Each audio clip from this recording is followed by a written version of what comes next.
It's game time. Welcome to the Nissan pregame rush. Nissan, premier partner of the Heisman Trophy and the Bowl Championship Series.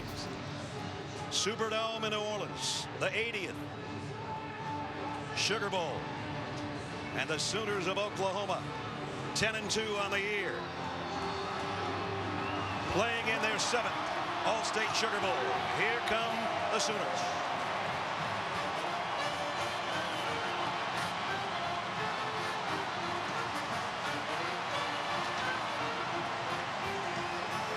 You look at these two programs, both decked in crimson. There's a lot of similarities, and there's a lot of national championships between Oklahoma and Alabama. 10 on one side, 7 on the other. National titles in the Poll era. Bowl appearances 47 and 62. Victories 27 and 34. There's never been a game with two teams that have combined for that many bowl victories. And all-time wins, they're pretty close. 841 and 838. And on the other side, the defending national champions who lost just one game this year, a heartbreaker to Auburn. And here comes the Crimson Tide of Alabama.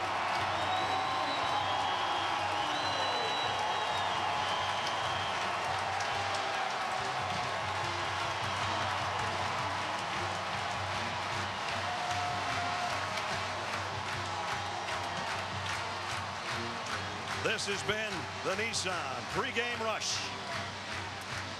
And if you're just joining us, we welcome you again. Brad Nessler with Todd Blackledge here in New Orleans. Day 2 of 2014. And two of the great programs in all of college football history, Todd, and 2 great coaches as well. Absolutely. I mean, Nick Saban and Bob Stoops combined have won over 320 games as head coaches. Very similar. They're both tough-minded guys, defensive-minded guys. And, you know, it's interesting. Oklahoma, their staff went and spent time with Alabama, switched to a 3-4 defense. They led the Big 12 in total defense this year for the first time since 2006. Alabama led their league in defense for the 5th year in a row. Defense will be the name of the game tonight. It should be a very physical game. And what Oklahoma does well is run the football. What Alabama doesn't let you do is run the football. Yeah. So that'll be an interesting matchup for tonight. The 5th time these two teams have met in their history. And as the captains walk out on the field, C.J. Mosley, the Butkus winner, Kevin Norwood, and A.J. McCarron making his final appearance as the quarterback for the Tide. And the Sooners captains on their way out as we're just about set for the coin toss.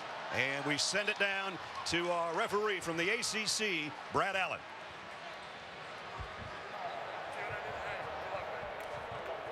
Gentlemen, welcome to the 2014 All-State Sugar Bowl. Congratulations on an outstanding season. I'll show you the coin. The Sugar Bowl logo is heads. The team's emblems are tails. Dennis Haysbert, Golden Globe nominee and All-State spokesperson, will flip the coin for us. I need your option, Oklahoma. Heads or tails? Heads. The call is heads. Dennis. He's going ball. Play hard. It is heads. Oklahoma, you've won the toss. You're going to defer your option. Oklahoma has won and has opted to defer. I assume you will receive. And which direction will you kick? We're going to kick this way. All right, Oklahoma will kick. Alabama will receive on this end. Good luck, gentlemen. So the Tide will get it first offensively. And down on the field to Holly Rowe. Well, Coach Saban, you said that in that last loss, attention to details was crucial for your team. What are the details that you've got to pay attention to tonight? We just got to finish plays and, you know, execute with more discipline. And in critical times in the game, we didn't do that. So, you know, it's all about how bad you want to do it, what kind of effort and toughness you're going to play with, and what kind of discipline you're going to have to execute. But, you know, the last time we played, we got to watch somebody else celebrate. So, you know, if we want to go earn it, it's going to be up to us. And, you know, that should be enough motivation for our team. Coach, mobile quarterbacks at times have been a challenge for your team this year. What have you learned from defending guys like Johnny Manziel, Nick Marshall, that you can improve on with mobile quarterback tonight? Well, I think we got to stop them running, first of all, and their quarterbacks are certainly capable of making plays running the ball as well as scrambling. And it's just something that you got to have a lot of discipline on defense to stay in your pass rush lane, affect the quarterback. And when he scrambles, you know, we got to stay in coverage. And you know, it's been an issue for us in the past. We've worked a lot on it in practice, so hopefully we'll do it well tonight. Thank you. All right, thank you. 165 wins on one side, 159 for Bob Stoops on the other side, including a national championship as well. And he's been in all the BCS bowls. Their only losses this year to Texas and to then 5th-ranked Baylor. And, of course, the Tide's only blemish, the heartbreaker in the Iron Bowl to the Auburn Tigers. You know, when you play in a bowl game and you've had a long layoff, and both these coaches mentioned it, a couple things you worry about or are concerned about: tackling, because you don't do much live tackling, and special teams. You don't do much live special team work. Right away, Oklahoma will be tested. They're 108th in the country in kickoff coverage, and Alabama has done a pretty good job with Christian Jones running back kicks. He's got one touchdown to his credit this year on a kick return. Nick Hodgson's got it teed up. Christian Jones and DeAndrew White are waiting on it on the other end. There's not an empty seat in the house. Everybody wearing the same color.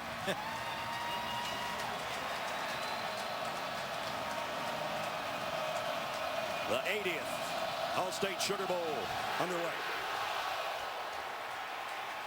Christian Jones has it go between his hands, and Alabama will bring it out with A.J. McCarron.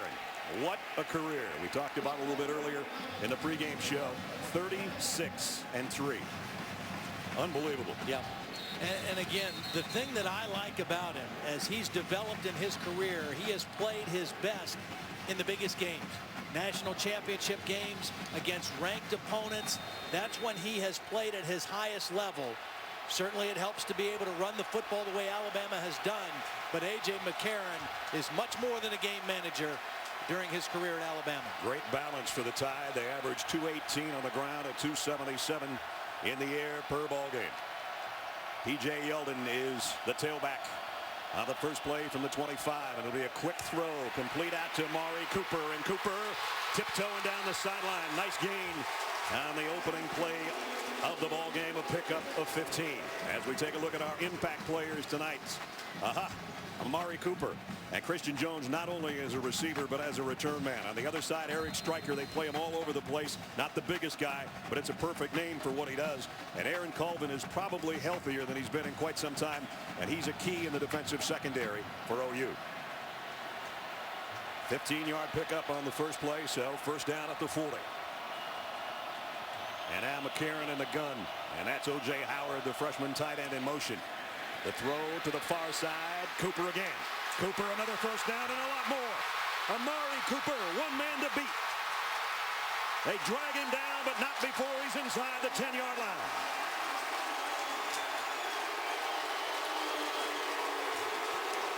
First two plays of the game, Alabama comes out in a run set. Two tight ends. Both times they make quick throws to Amari Cooper and then let him do his thing. When he is healthy, he's as good a receiver as there is in college football.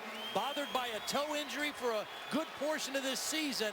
Healthier now than he's been at any point during the football year. And just like that, Alabama in the opening 50 seconds has got it.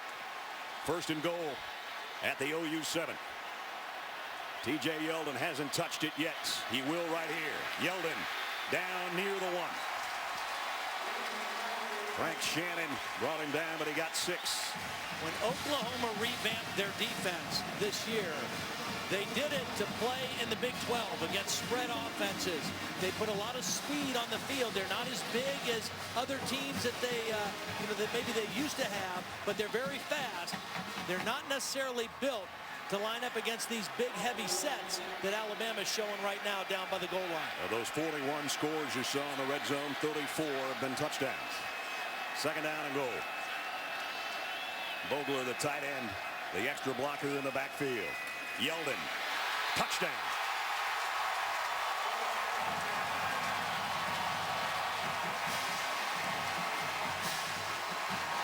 T.J. Yeldon, his 14th rushing touchdown of the year. Great job by Ryan Kelly, the center who missed the Auburn game. Ari Kouandjo, the left guard. They just paved the way for an easy touchdown for Yeldon. Cade Foster in for the point after.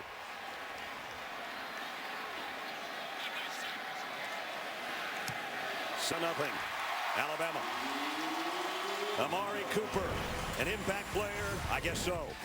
First a 15-yard pass, then a 53-yard pass play. Got it down to the 7-yard line. T.J. Yeldon next in line. 1-yard touchdown. And in a hurry, the Tide 7-0.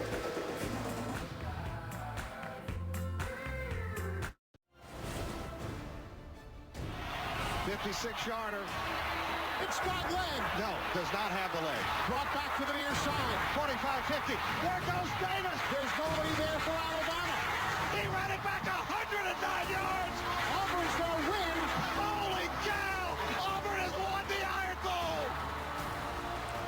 Alabama fans are saying, why do you have to show that again? The reason being, all week long or leading up to this game, a lot of people wonder about the motivation for Alabama. Well, I think we got our answer in a minute and 49 seconds. Absolutely. Looks like a focused football team, and A.J. McCarron, one of the key leaders on this team. He and T.J. Yeldon have played their best football in the biggest games. Cade Foster to kick. Brennan Clay and Roy Finch, the two top tailbacks for Alabama, wait at the goal line.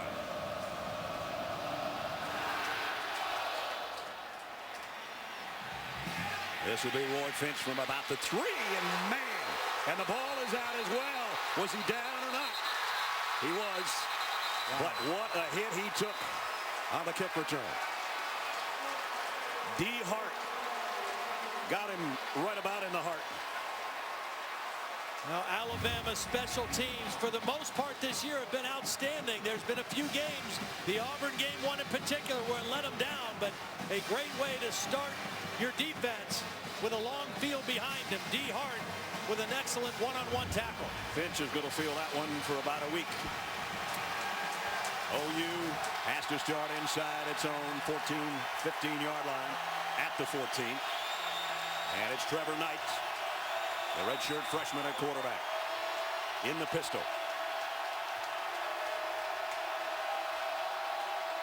He'll throw on first down. High, but caught. And a pickup of 8 out to Besker. Here's the numbers on the season for Trevor Knight. Now, that's a good thing, getting him started with a completion. Again, throwing on first or second down, much better than third against Alabama. Clay trips himself up and got about a foot, so it'll bring up third down and short. Impact players play. They need a big game out of him. Jalen Saunders, a little guy, but they play him in a lot of different positions, and he can really do some wonderful things in space. C.J. Mosley, the Butkus Award winner, and Clinton Dix, one of the best defensive backs in college football. When Saunders is outside, he's more of a vertical threat. When they put him inside in the slot, they try to find the right matchup for him on option-type routes. Oklahoma, 39% third down conversion team. They get one here when they needed it to kind of quiet the Alabama crowd a little bit. Clay needed a yard. He got 2. Again, when the quarterback is Trevor Knight, he is a dual threat, and they run a lot more zone read than they do with Blake Bell in at quarterback. And that is a challenge for this Alabama defense. Going to throw on first down again. Clay out in the flat. And they got 4 before he's knocked out of bounds. Right away, we see a couple things that Oklahoma wants to do. Number one is play with some tempo. They said the two teams that gave Alabama problems this year, Texas A&M and Auburn, both played with tempo and also throwing on early downs for their young quarterback. You want to avoid, against both of these defenses, third down and definite passing situation. Finch comes in now in the backfield for Oklahoma. And here's Knight on the carry, and he got hammered right at the line of scrimmage. Eddie Jackson made the play from the secondary. Eddie Jackson there, and Adrian Hubbard from the backside did a nice job chasing that play down. Took a good angle to the football as well. Now they picked up their first third down. This one's longer. Third down at 4. When you get to third down, that's when Alabama likes to bring creative pressures. They're not a heavy pressure team on first and second down, but third down is when they like to come after the quarterback. Knight, quick slant, got it. Nice throw and catch. Got it to Jalen Saunders. And it's a first down, Sooners. You look at Jalen Saunders, you say, how's he going to survive playing this kind of football against physical teams? He's very small in stature at 5'9", 160 pounds, but very, very tough. In fact, the coaches say so tough it rubs off on the rest of the team, which is a good thing. And quickly, Sterling Shepard out on the edge. Landon Collins ran him out of bounds, and OU on the move and hurrying it up at the 47-yard line. Alabama has some depth issues up front. They have some injury issues in the back end of their defense. Tempo can be effective against them. And Clay got 5 on a first down into Alabama territory. C.J. Mosley, the unquestioned leader of that Tide defense. This is his final game in an Alabama uniform. Down the seam, and it is intercepted by Landon Collins. Saunders had a hand on it, but the Alabama defense comes up with a first turnover of the game.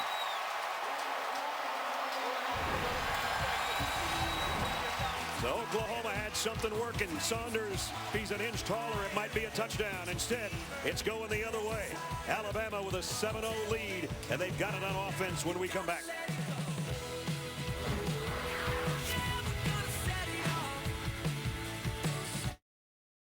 The 2014 All-State Sugar Bowl is brought to you by Allstate. Are you in good hands? Nissan and the all-new Rogue. Nissan, innovation that excites. AT&T, rethink possible. Capital One Bank, official partner of the BCS. And Taco Bell, sometimes you gotta live más. Some of the great moments from All-State Sugar Bowls past. You had a pretty good night here one year. Yeah. I was here to watch you. That was a fun one. 7-0 Alabama. They had 9 plays, and they had it going in the right direction before the interception. So Alabama's got it back at the 24-yard line. Landon Collins' second interception of the year has given it back to A.J. McCarron. And McCarron's going deep. And he's in traffic, and it's intercepted by Gabe Lynn. So, just like that, the Sooners get it back.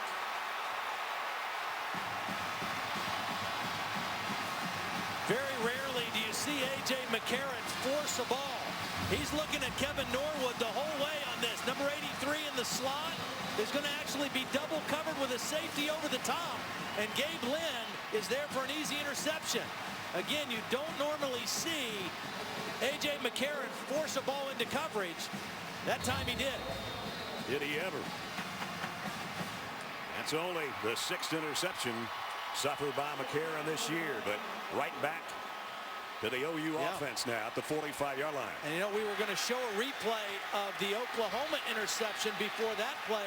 The tempo really had Alabama off balance. The throw just a little high, but the tempo was effective for Oklahoma on that opening drive. Night play action. Might want all of it right here.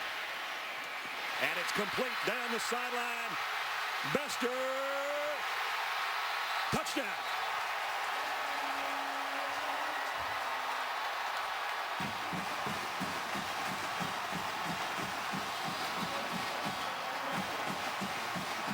Colton Bester, 45-yard scoring toss.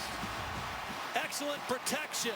Trevor Knight stayed in the pocket, and I think Landon Collins, who got the interception the first possession, went for it, went underneath the throw, didn't get a hand on it, and Oklahoma got a touchdown instead. They're reviewing this as they would every scoring play. It was called a touchdown. I don't know if his toe is out right there or not. It's close.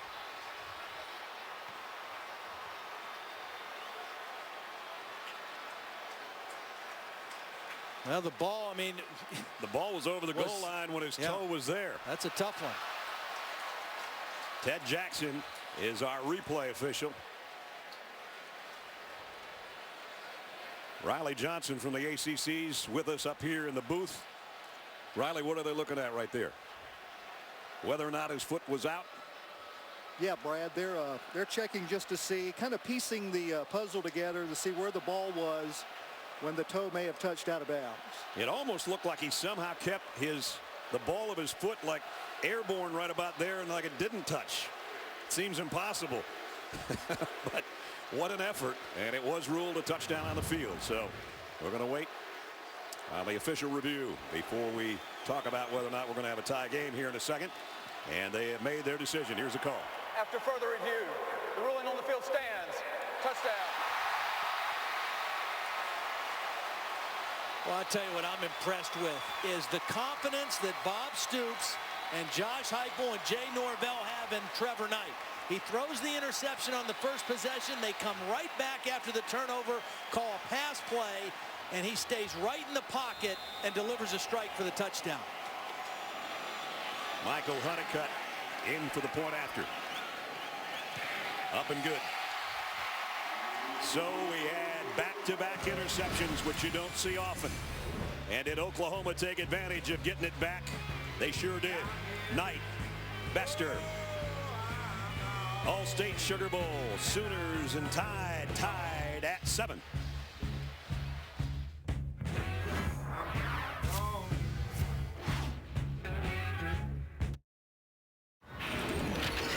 Welcome back to the All-State Sugar Bowl from the Mercedes-Benz Superdome in New Orleans. And man, am I glad we're inside, because the wind's blowing about 40 miles an hour out there. Hey, partner, if the next 55 minutes goes like the rest or the early part here, I think we're in for a fun time. 7-7. I'm impressed with Trevor Knight. You know, the coaches told us these extra 12, 13 days of practice have been so valuable for him. Not only to get healthy after the shoulder injury from Oklahoma State, but just to get more comfortable with their offense, particularly the passing game portion of it. He's off to a very good start. The kick will take Christian Jones in. He'll just let it go over his head, and we'll come out to the 25-yard line. Number 1, Florida State, and number 2, Auburn. You can see it 8 different ways with BCS Megacast starting at 8 Eastern on Monday. We'll cover the Vizio BCS National Championship from every angle on all our ESPN networks. It'll be a unique way for you to watch that national championship game. You can visit ESPN.com/Megacast to figure it all out. It's all way over my head. So far, A.J. McCarron threw one over his receiver's head, and that turned into an Oklahoma touchdown. Alabama has had 4 first-down plays. They threw on 3 of them. I would expect to see him get Yeldon back involved in the run portion of their offense. They got Fowler, their fullback, in there, and he'll follow Fowler, spinning his way for a couple, but Frank Shannon, the middle linebacker, makes a nice play. And look out, we're going to have flags flying around here pretty soon. And no penalty marker down on the play as Cyrus Kwanjo and Charles Tapper got tangled up. This Oklahoma defense lost a couple key guys early in the season.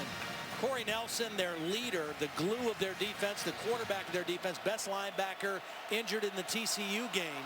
Frank Shannon has kind of had to pick up the slack from a leadership standpoint, and Dominique Alexander took his place on the field at that position, a young freshman. Jordan Phillips, the other guy they lost, was their number 1 nose tackle. McCarron, there's his first throw since the interception, and he's got DeAndrew White off to the races. White all the way down around the 10-yard line. This ball could not be thrown any better or with any better time than when A.J. McCarron threw it. Back shoulder throw, perfect timing, perfect spot. Impossible to defend for Sanchez, but again, we see the poor tackling after the catch. Oklahoma has had people in position to make tackles after the catch, but they've not tackled well so far, and they've given up some big gains in the past game. Right at the 10-yard line after a 63-yard pass play, career-long catch. Has him first and goal at the 10. P.J. Yeldon not going to get away from Dominique Alexander, the newcomer of the year defensively in the Big 12. Freshman out of Tulsa. Yeah, he's not really a freshman anymore, you know, because he was forced into action early, played the bulk of the season.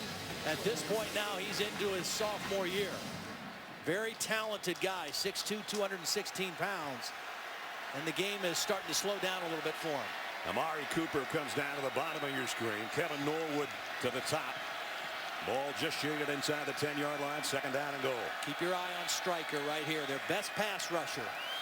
McCarron looks left, right, under pressure. And somehow he got it down to the 5-yard line.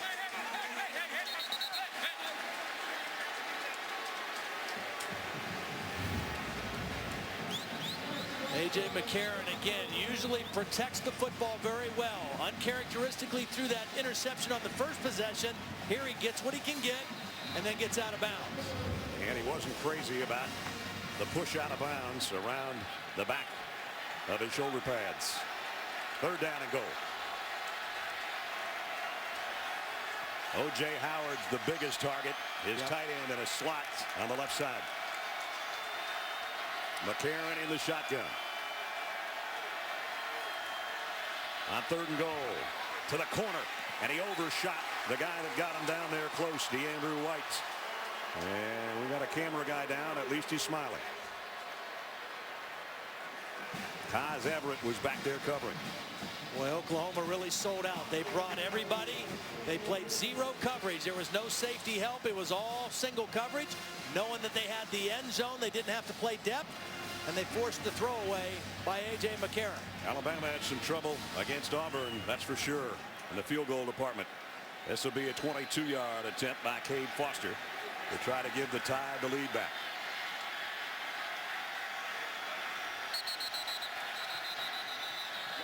And flags down before the snap. False start. Offense, number 42. 5-yard penalty. Remains fourth down. Yeah, really, it was problems in the kicking game against Auburn more than anything, or as much as anything. They also gave up 296 yards rushing to the Tigers, but some missed field goals. They had a punt partially blocked. Of course, gave up the big return on the long miss on the final play of the game. So now it's a 27-yard field goal attempt. And it's up, and it's good. 7 minutes, 2 seconds remaining in the first quarter. Alabama regains the lead. They had a long pass play to DeAndrew White, a 63-yarder, but that tackle right there saved the day, and it's only a 3-point difference.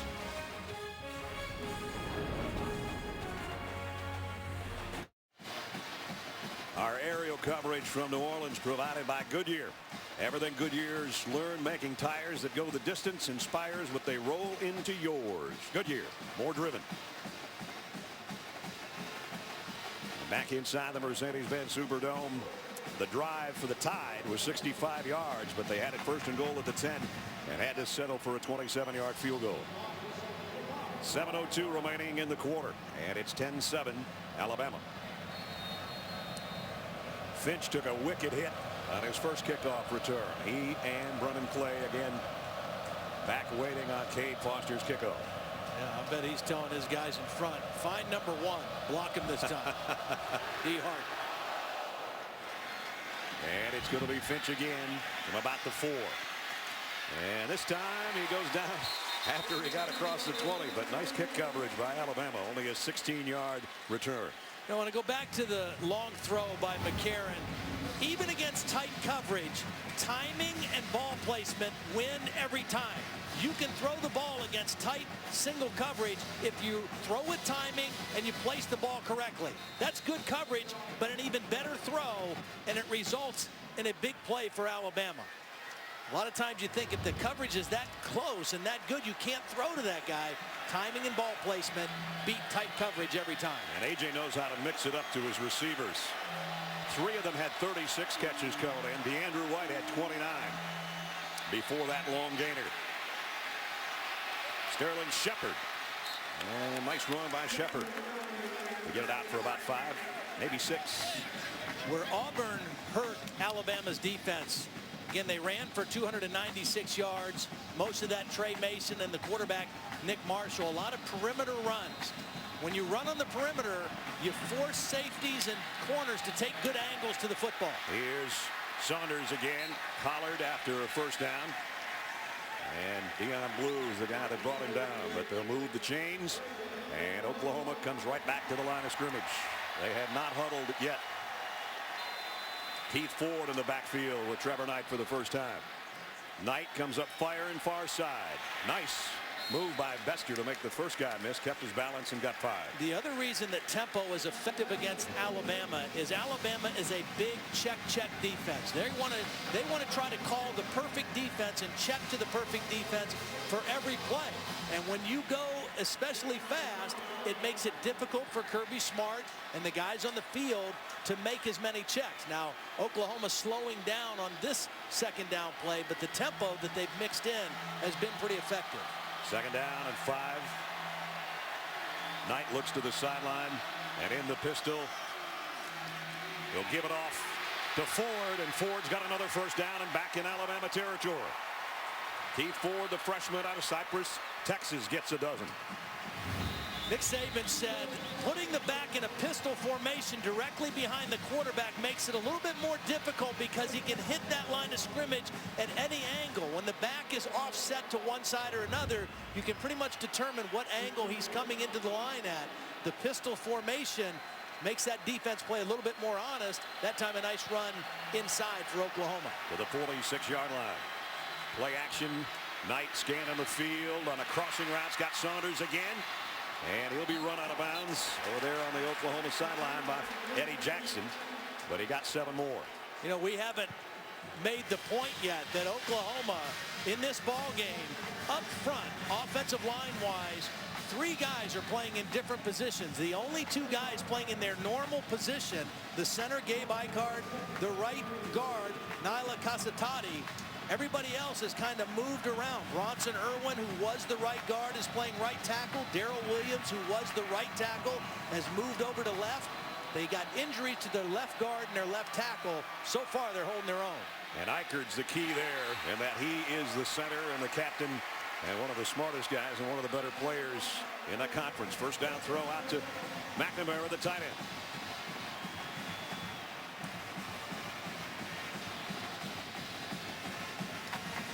Again, Saunders comes off the sideline, and he'll come out with Shepard and Reynolds.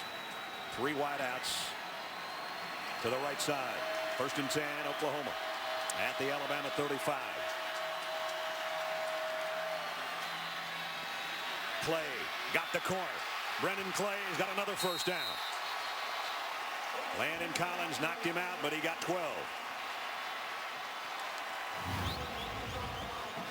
Again, the perimeter runs. The keys kind of looked like there was going to be a quarterback run back to the left. They slipped Clay out to the other side, and 4 angles by Alabama's secondary getting to the football.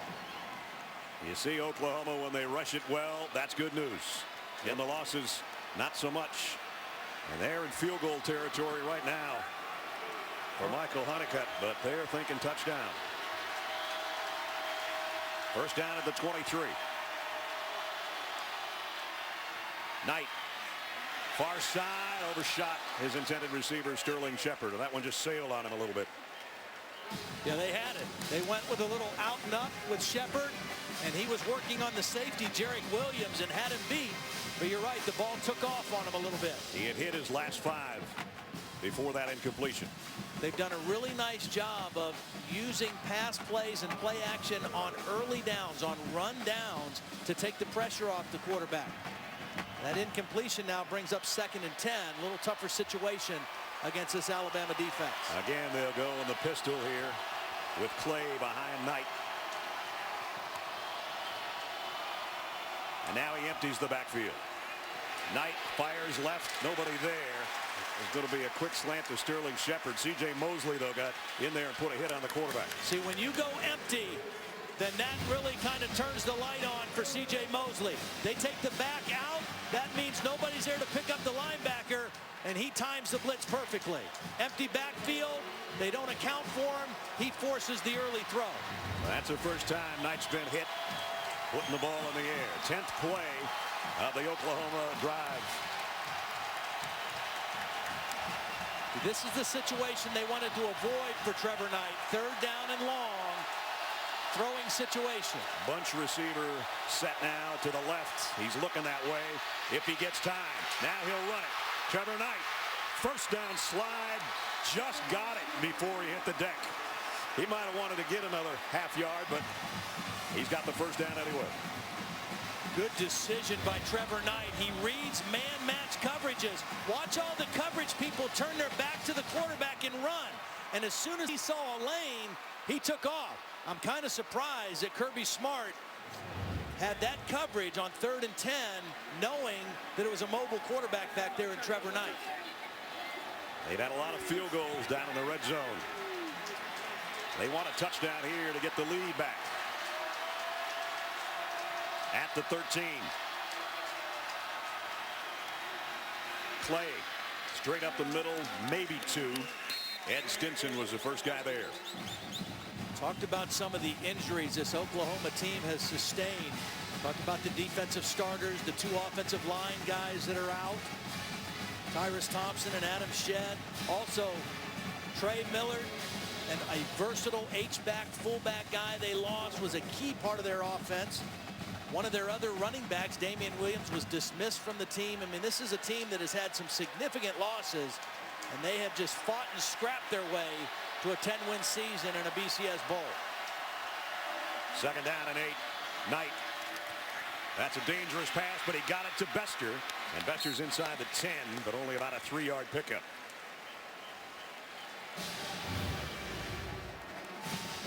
Alabama read this. I mean, usually you try to pick him off with the back. That's what Brennan Clay was trying to do. Didn't get quite enough of Eddie Jackson. But the good news for Oklahoma, it's a 3rd down situation where the quarterback run is still very much a factor here. Oklahoma's 3 for 3 on their 3rd down conversions. They've got another one here. 3rd down and 5. They can get a first down at the 3-yard line.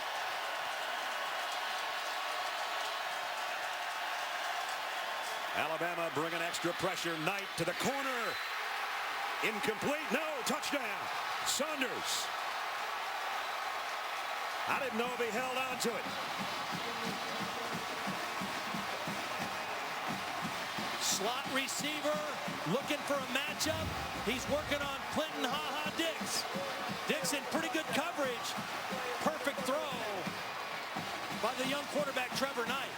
Throw the outs out under pressure to the outside arm, and then a nice job by Saunders reaching the ball across the pylon before he went out of bounds.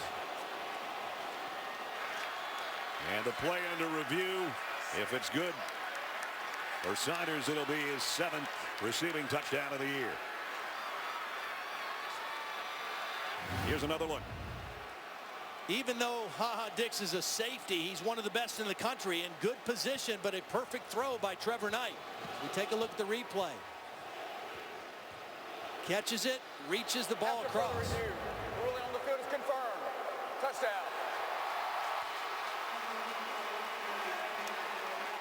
Jalen Saunders was a wing T tight end in high school. If you worry about his toughness, he's 5'9", 157. That's his program weight, right, which means he's probably even lighter than that. But there's no doubt he is a tough, physical football player for that size. Michael Honeycutt in for the point after. Snaps a little wide, but they got it down, and the kick is perfect. With 1:53 remaining in the first quarter, as we take a look at tonight's Taco Bell touchdown spotlight. And it was a dandy to end a 78-yard drive in 13 plays, and Trevor Knight wings it to the corner. Saunders got it inside the pylon, 14-10. Bob Stoops says that's the way we do it.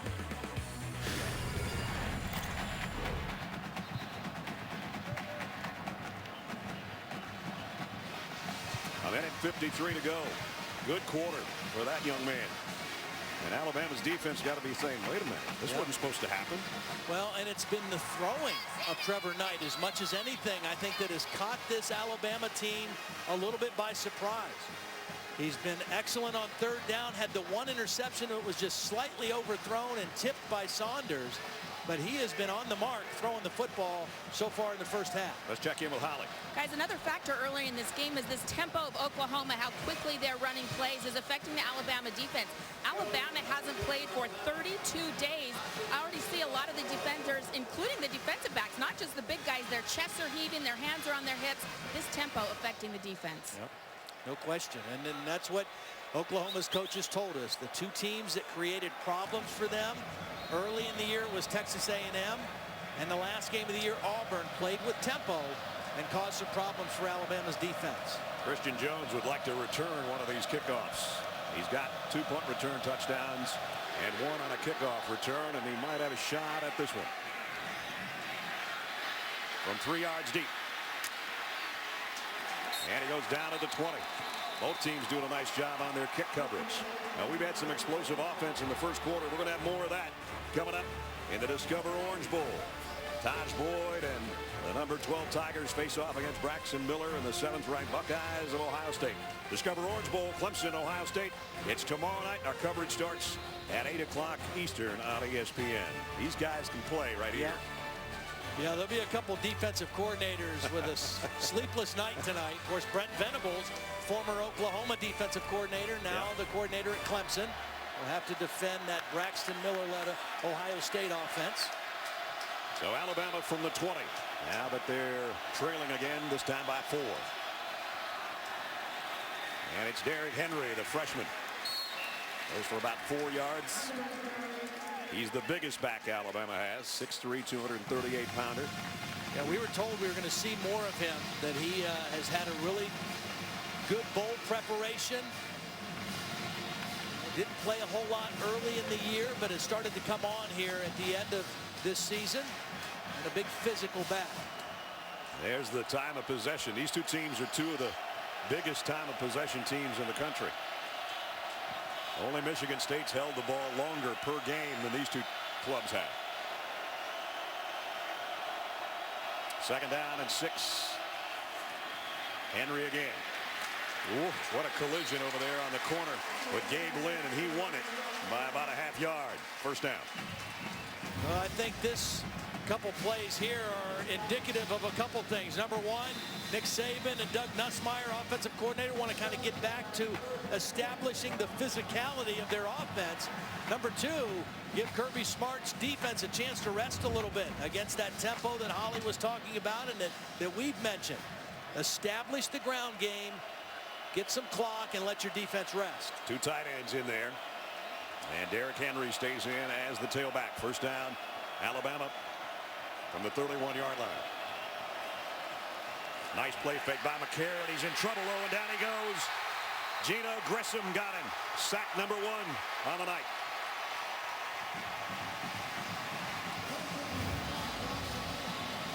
Grissom's going to come work between the guard and the tackle.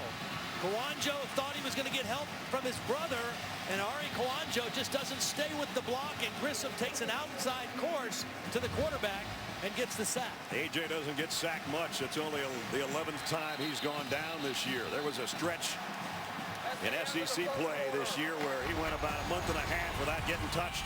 They just touched him to end the first quarter. And a dandy it was from New Orleans. End of 1. Oklahoma 14, Alabama 10.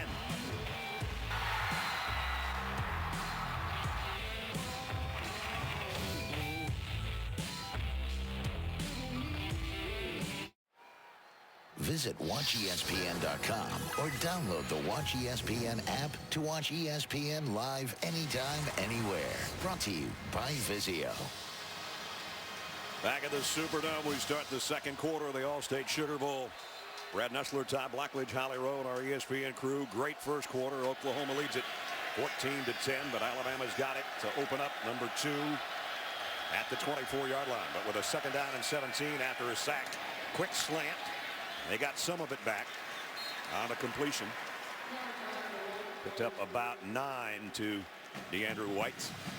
Mentioned that Oklahoma made some changes defensively this year, philosophy and scheme-wise, going to more of a 3-4 defense or a 30 front. They visited with Alabama. They employed a lot of the things they do.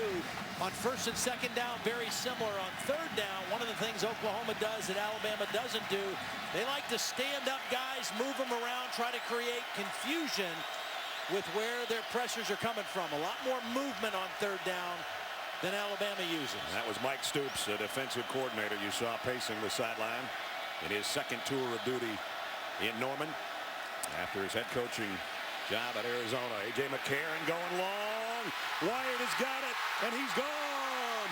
Touchdown, Alabama.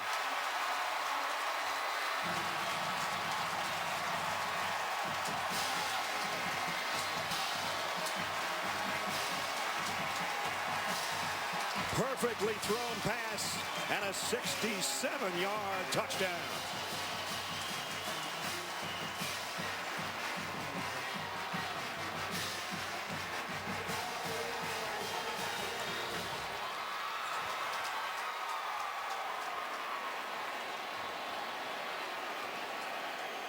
Cade Foster into the point after.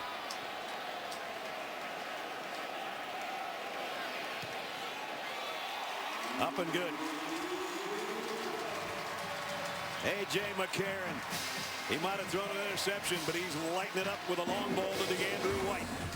And he just capped off an 80-yard drive in less than 3 minutes with this beauty to DeAndrew White, who didn't score the last time he caught it, but he got that one.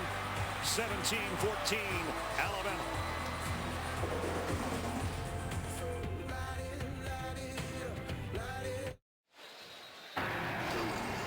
A.J. McCarron of Alabama is a nominee for the AT&T All-American Player of the Year. 27 touchdown passes, only 6 interceptions, 1 of each tonight. He's already won the Maxwell Award and the Johnny Unitas Golden Arm Award. You can visit ESPNAllamerica.com to vote. The winner will be announced during the Vizio BCS National Championship game coming up on Monday. There's your info on how to vote. The Tide back in front. 17-14. I think a lot of people thought that might be the final score tonight. Yeah. And a lot of people thought that Alabama would win big. But we have seesawed back and forth through the first 16 minutes of action. Foster to kick again. This one's way short. Going to have to run up on it in a hurry at the 14-yard line. And Roy Finch got to the corner. Finch, the kicker, had to get him. Foster got him at the 45-yard line, but great field position. And a 30-yard kickoff return as we take you back to the touchdown. Well, I mentioned Oklahoma tries to create confusion. They're going to walk these guys up and show blitz, but they're going to both drop out. The guy they're trying to influence is the back right here, Derrick Henry. Watch how he reads them going out and peels back out for the outside blitzer. And because he read it correctly and picked up the outside man, A.J. McCarron had enough time to throw that ball downfield to DeAndrew White. With a young back, pass protection is usually the thing that holds him back. That time beautifully done by Derrick Henry. So again, a short kick and a good return by Finch, and great starting field position at the 45 for the Sooners. And on the option, pitch is late, and Shepard gets drilled by Clinton Dix. And a loss of 4. Defending the option is all about assignment football. Somebody has the back, somebody has the quarterback, somebody has the pitch man. Everyone accounted for into the short side of the field. Clinton Dix, one of the best safeties in America at run support, is right there for the tackle behind the line of scrimmage. Makes it 2nd down and 14. Oklahoma hasn't been behind the chains too much so far in the first half. But a long yardage situation here on 2nd down. And Knight throws a slant, completes. Bester picked up about 5, and then Landon Collins landed in on the turf, and there's a flag down on the far side. It's a false start on Oklahoma. That's their first penalty.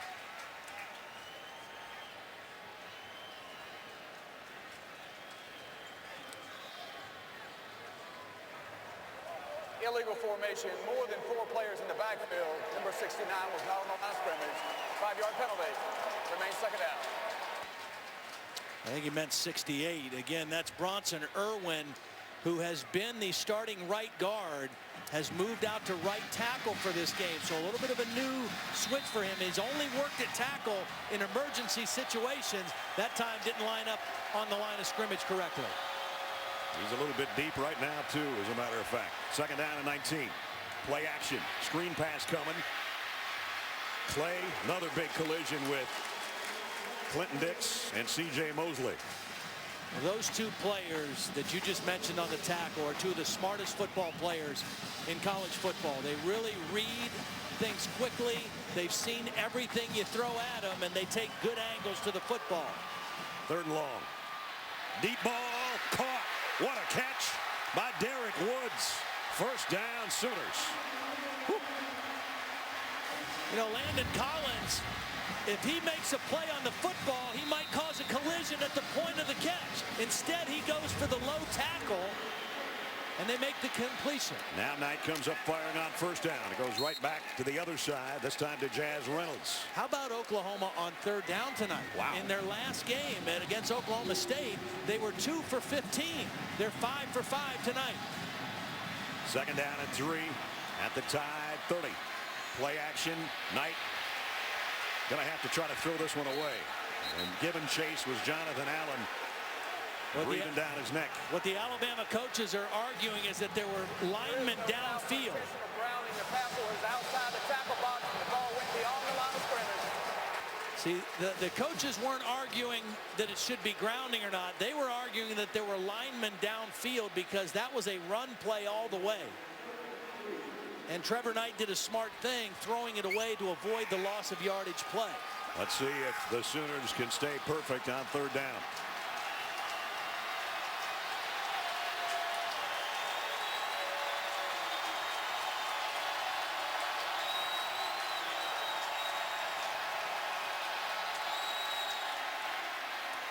Whoop, that one's tipped.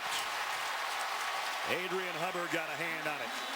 One of the things about this Alabama defense, they've got a lot of long guys. Adrian Hubbard is an outside linebacker, but he's 6'6", and he got underneath that throw and reached one of those long arms up. Watch number 42 on the edge of the screen, drops underneath and gets his right hand up. That's a hard thing to throw over to the short side of the field. Michael Honeycutt's 23 out of 26 on the year. His longest was 44.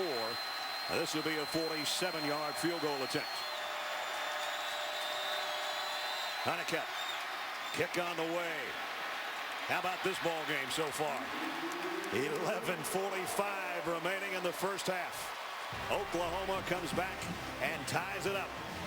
Sooners 17, Tide 17.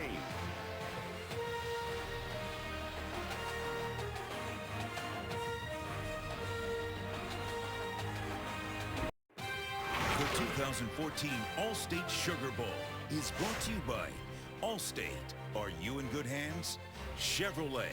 Find new roads. Tostitos chips and dips. Bring the party. Coke Zero.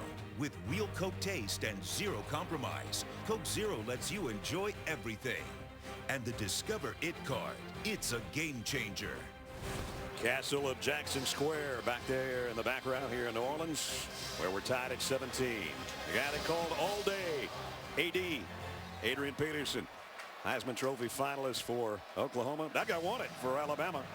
Their only Heisman winner, Mark Ingram. Now the New Orleans Saints, they play this weekend, and he wishes they were playing in here because they play a lot better at home than they do on the road. And again, Jones is going to let that one go. And they'll bring it out to the 25. Well, one guy Alabama is happy to have back in the bowl game, Ryan Kelly, their center. He missed the Auburn game with an injury. He took the place of Barrett Jones, a hard guy to replace, but he's a physical point of attack blocker. And very happy to have him back in the center. Not only a physical blocker, but also kind of the other quarterback up there. Makes all the line calls along with A.J. McCarron, and has really had a fine football season as a sophomore, filling in for Barrett Jones. You talk about chunk plays, Ledge. We talk about that all the time, or explosive plays. Alabama's got 225 yards of offense. They've got plays of 53, 63, and 67 tonight. I think they got to find a way to get O.J. Howard involved. He's a matchup problem. They haven't got him the football yet. Play action. McCarron comes up firing. Got it out to Kenny Bell. Bell draws a crowd as he got across the 30 to the 32, and we check in with Holly. Well, Alabama is without their tight end right now. Brian Vogler had to go to the locker room. He was explaining to the athletic trainers that he got hit on the upper side of his left leg, kind of in that high ankle sprain injury. They put some pressure on it. He was in a lot of pain, so they've taken him to the locker room. Guys, Alabama loves to play with 2 tight ends. We'll see how they adjust here, but O.J. Howard definitely a target, Todd. They're going to play. Oh, thanks, Holly. They're going to play 45 Fowler over there on that edge, just as Holly was reporting, because that's who they've got to have now as their second guy. Very versatile guy. Jelston Fowler can play H-back, fullback, tailback. He's in motion right now on 2nd down and 3. And they're going to follow him on the run, and Yeldon's into the secondary, out to the 48-yard line. Best run of the night by T.J. Yeldon, a pickup of 16. See, they miss Vogler with his hand on the ground at the end of the line, but Fowler very comfortable in the H-back roll. Watch, leads the play. The tackle kicks out. Fowler leads up in there, and Yeldon gets right in his hip pocket for a nice gain and a first down. First down at the 48-yard line for Alabama. Fowler comes out, gets a breather. They come in with a 3 wide receiver set here as A.J. McCarron in the shotgun. And he'll throw on first down. Pump fakes and going long down the sideline. Tipped at the last moment. Amari Cooper had a bead on it, but Zach Sanchez made a great play. Aaron Colvin, the opposite corner, was blitzing. The ball was slightly underthrown. Amari Cooper's got a step.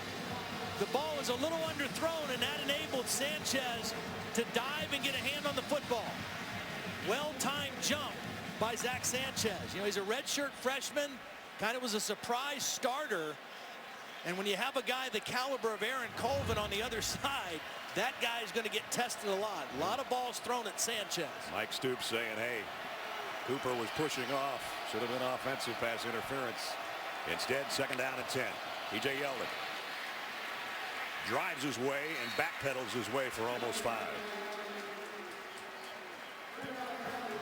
Alabama back in Sooner territory. We mentioned some of the changes to the Oklahoma offensive line. One change for Alabama, a new starting right guard. Anthony Steen, a 3-year starter, injured, out. And so Leon Brown, number 72, who is a backup tackle, is starting at guard tonight. Got a nice block on that particular play. DeAndrew White has been the big play guy tonight. Number 2, he's in a slot to the top of your screen for A.J. McCarron on a 3rd down and 5. Ball goes that way. Cooper's got it. Amari Cooper. They'll drive him out of bounds, but he's got a first down at the 31-yard line, and you hear the chants of Coop from the Alabama faithful. Beautiful route. Watch Cooper keep his body in between the ball and his man Sanchez, and another missed tackle after the catch. We've seen Oklahoma have some problems getting these Alabama receivers down after the catch. A physical catch and run by Amari Cooper. So Alabama driving here with 9 minutes and 15 seconds remaining in the 2nd quarter in a tie game at the All-State Sugar Bowl. Again, a pistol formation here for A.J. McCarron at the Sooner 31-yard line.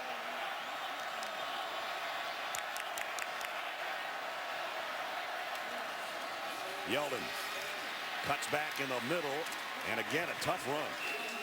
Didn't look like he was going to get much, and he got 6 out of it. You know, for all these spread pass offenses that Oklahoma sees in the Big 12 week in and week out, Mike Stoops told us he thought this collection of wide receivers Alabama has is the best that they faced all season. A lot of talent. After the interception, pretty good, huh? 5 out of 7, 162 yards and a touchdown. 7th play of the tie drive. 2nd down and 4 at the Sooner 25. Fowler's back in there. Last time they ran the counter with him leading the way. He moves that way. And he'll follow him again. Weaving his way for what looks like possibly another first down. So it's going to depend on how they spot it. The linesman looks like it's going to come up a little bit short.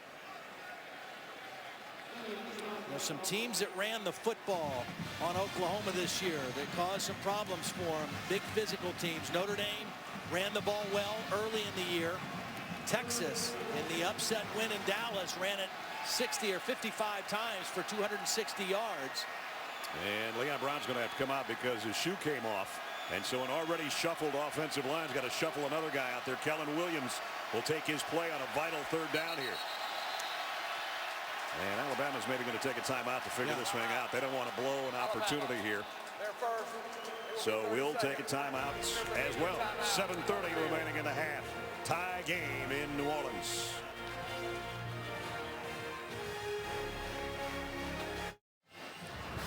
Welcome back to the All-State Sugar Bowl here in New Orleans. I'll tell you what, partner, why don't we just get every game in 2014 That'll work. to work like this one, Yeah. 17-17. This is a lot of fun right now. This is a lot of fun. And you know, the thing I've been most impressed with is both quarterbacks threw interceptions, and they both have responded and come back and led their teams and made big-time throws ever since that point. And, of course, A.J. McCarron now has his team on the move again in scoring territory in Oklahoma part of the field. We've had 2 lead changes, 2 ties, currently tied at 17. And with the regular linemen back out there after calling the timeout, 3rd down and 1. First time we've seen an eye backfield, I think, all night. And it's Yeldon straight ahead. Boy, they stood him up, but he got the first down, not by much. Yeah, he didn't need very much, and he didn't get very much, but he got enough. And the good news for Alabama, too, is Vogler back on the field as well. So the tight end who had the ankle injury that left the field is back out there. At least for that play he was. Yep. Comes back out now, but they've got the first down. And this is where Alabama typically likes play action. Again, O.J. Howard has been very quiet in the ball game so far. A big weapon for them. 3 wide receivers set here, though, on first down at the 20. McCarron. Slip screen to Amari Cooper. And Cooper dives forward for about 7. Tapper holding on for dear life. Amari Cooper coming off an Auburn game when he had a career high 178 yards on 6 catches. And again, when he's healthy, he's as good as there is in college football. He's physical, he's fast, he's really good with the ball after the catch, and he's showing that again tonight. Already 91 yards on 4 receptions. 2nd down and 3. DeAndrew White in motion. Yeldon puts both hands around the football and got a 1.5 yards. Eric Stryker made the tackle, and they'll bring up another 3rd and short. Eric Stryker's a fun guy to watch. He's undersized as a linebacker. He's 215, 218 pounds, very fast and explosive. Excellent pass rusher off the edge. That time, he made a tackle on a big bag inside between the tackles. His name matches the way he plays, that's for sure. Alabama's already converted 2 third downs on this drive. A 3rd and 5 and a 3rd and 1. Here's another 3rd and 1. And again, it's Yeldon behind Fowler, and he's got another first down. And the ball out at the end. I don't know. Oklahoma's going the other way. Geno Grissom's got the football.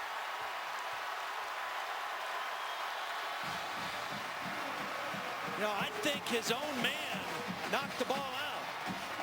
Harry Kwanjo, number 77, I think is going to hit Yeldon after he has the first down and knock the ball out. Right there, his own man, number 77, knocked it out. They're reviewing the play, but it certainly looked like he was not down. The ball was out, and all of a sudden, number 85's going the other way.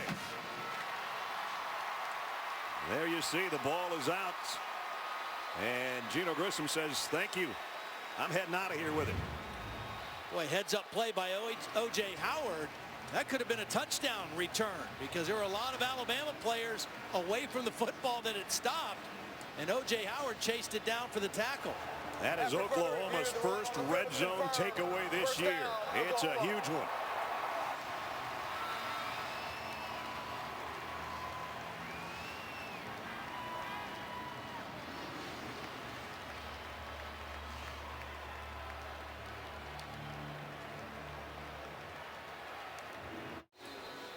Our aerial coverage provided by Goodyear. Everything Goodyear has learned making tires that go the distance inspires what they roll into yours. Goodyear, more driven. TJ Yeldon has lost 3 fumbles this year, including the one a moment ago that's given the ball back to the Sooner offense now. And as I mentioned, first time they've had a takeaway in the red zone this year for Oklahoma. It's a big one.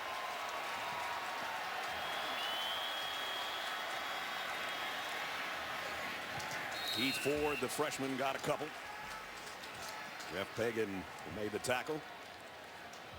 So 2 turnovers by Alabama, which is kind of unlike the Tide. An interception by McCarron and that fumble by Yeldon. Trevor Knight, play action, roll and throws and completes it, and a nice move by Bester to get the first down. Well, Bester's built a little differently than these other receivers. Saunders and Shepard are smaller, shiftier guys. Bester's a 6'3" guy, but shows quick feet, making one guy miss out there on the perimeter. From the 46, first down throw, complete out to Shepard. And he's into Alabama territory as we check in with Holly. Well, Shepard actually just got back out onto the playing field. They'd take him into the locker room to examine his left shoulder. He had some kind of a stinger or injury. He's back out there. They get it right to him as soon as he got back out. On a 2nd and 5, straight up the gut. Only a yard or 2, though, for Keith Ford.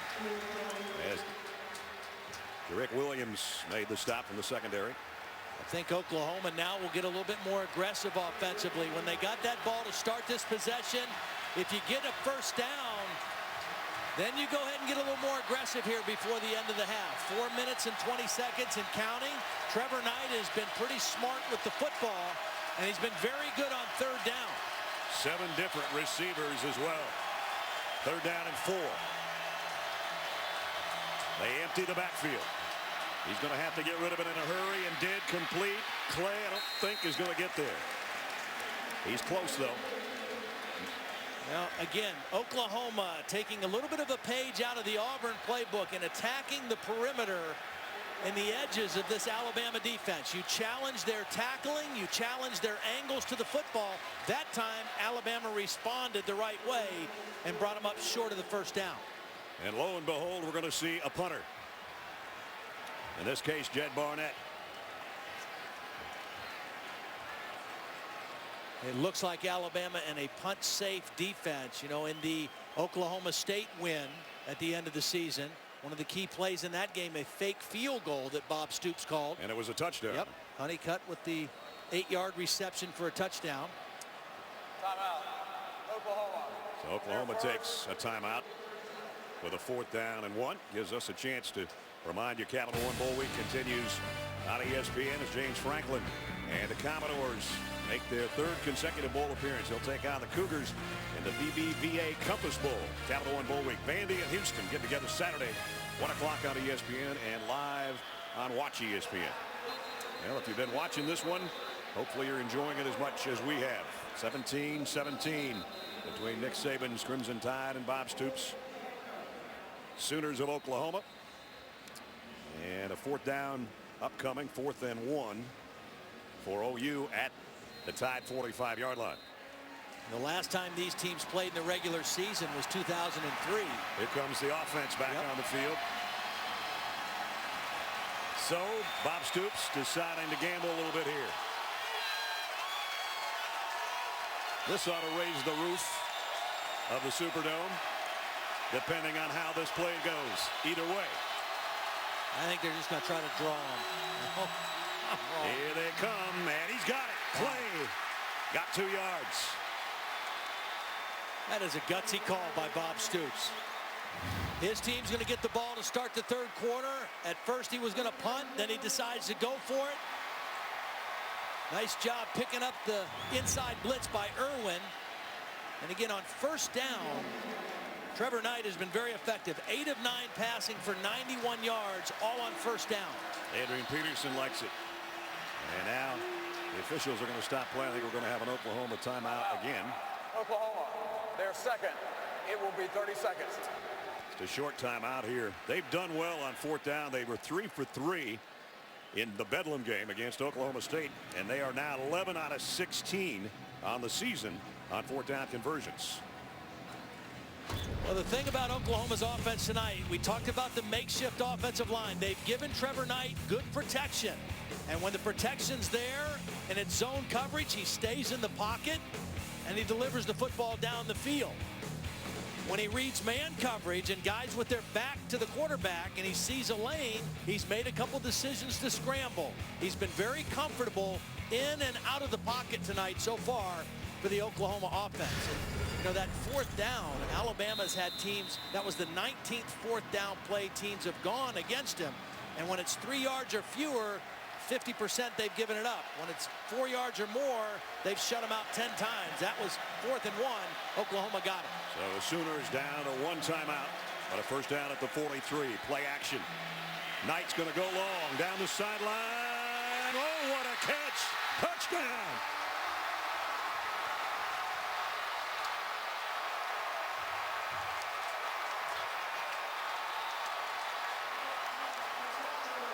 "43 yards to Jalen Saunders again."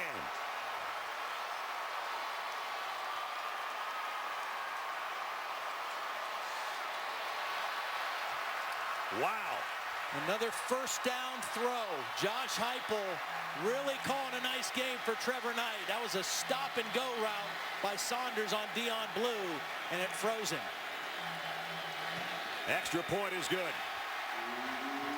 TJ Yeldon put it on the deck on one end, and 66 yards of turf later on the 7th play of the drive, including a 4th down conversion. How about this throw? Stop and go against single coverage. Dion Blue went for the fake. Jalen Saunders got separation, and a perfect throw by Trevor Knight over the outside shoulder. Watch the move.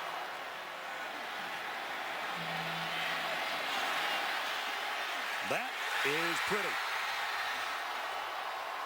So is that. So another lead change, and now we have a touchdown difference between the number 11 Sooners and the 3rd-ranked Crimson Tide. 24-17 Oklahoma. Since that interception, look at the numbers Trevor Knight's put up. You know, and that interception was not a bad decision, and it wasn't a bad throw, just a little high, and it got tipped in the air and was picked off. He has been on the mark in the entire first half throwing the football. For Alabama, a continuing struggle in the red zone. You mentioned the first turnover, but they've been struggling in the red zone. 3 possessions, a touchdown, and a field goal when they had 1st and goal at the 10, and then the turnover. And they had problems against Auburn in the last game in the 4th quarter in the red zone as well. Don't think a lot of people thought that Alabama would give Oklahoma 24 points, much less in the first half. Christian Jones met at the 16-yard line, and down he goes. Everett on the kick coverage as we go down to Holland. Well, Trevor Knight looking pretty comfortable on that last touchdown throw, and for good reason. He is playing in the home of Drew Brees. He wears number 9 because he grew up idolizing the New Orleans Saints quarterback, who is also from Texas, where Trevor Knight's from. He actually got to meet him last Friday. Oklahoma was practicing at the Saints facility, and look who he met. I think he did a pretty good impersonation of Drew Brees right there. He looks right at home in this Superdome field. We said that Jay Norvell, the co-offensive coordinator, was he a little freaked out when he met Drew. He said he was really cool until they actually got the picture, and then Drew walked away, and he said, "Coach, dude, that was Drew Brees." So now A.J. McCarron playing behind by a touchdown. And it's Henry. And the big fella gets out for what looks like another first down. Alabama with 2 timeouts, lots of time here in the first half, and you've got a senior quarterback who is the winningest quarterback in school history. So you've got some faith in him and trust in him. Once you get that first down in this drive, then you put it in your quarterback's hands in the 2-minute offense. There's not going to be any panic in number 10. Not at this point. Late blitz coming. McCarron comes to the near side, complete to Kenny Bell. And Bell's got it out around the 34-yard line.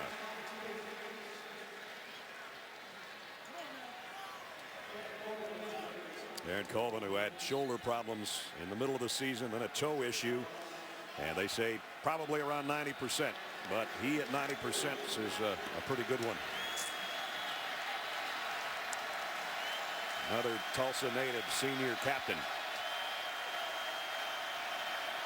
Second down and 4. With just under 2 minutes to play in the half. McCarron, pressure coming from the backside.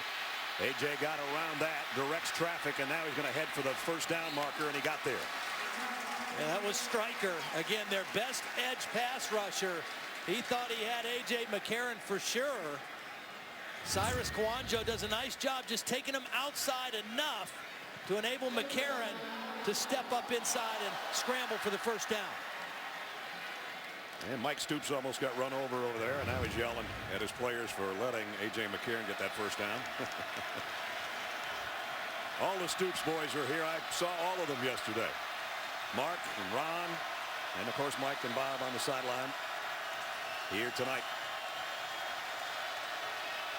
First down, Alabama. McCarron, quick throw to the outside. Amari Cooper makes the catch. Coming up on the Buick halftime report with Reese and the guys. First half shootout, I guess. And then a preview of the Orange Bowl with the Tigers of Clemson and the Buckeyes of Ohio State. All that's coming up on the Buick halftime report. See, the dilemma right now for Mike Stoops is if I bring pressure and try to go after A.J. McCarron, he is very effective when you blitz him because he's seen every imaginable blitz you can bring at him, and he knows when you bring pressure, that leaves one-on-one coverage with his dangerous receivers. Second down and 5. He's got 3 of them out there if he has time to throw it. And he's going to have to throw this one away. Eric Stryker was given chase again. A.J. gives him a little pat on the helmet as if say, nice job, man.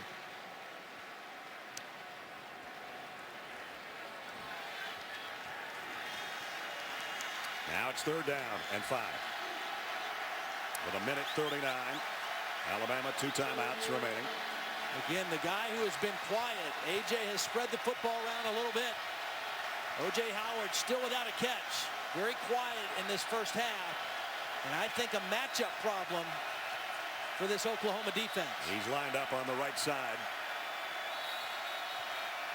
And now Alabama's going to have to take another timeout. No, it's going to be Oklahoma taking the timeout. Timeout. So that is their last timeout of the half. There's a bunch of guys upset with Julian White, number 2. I'm not sure exactly, or Julian Wilson. Not exactly sure what he did wrong. He wasn't lined up correctly, and he was getting an earful, still getting an earful from his teammates over there. And Colvin's right in his grill. Can't we all just get along? We're teammates. He's getting some coaching from everybody, that's for sure. Including the middle linebacker, Shannon, and Aaron Colvin, as I mentioned, the captain of the defense, or one of the captains of the defense.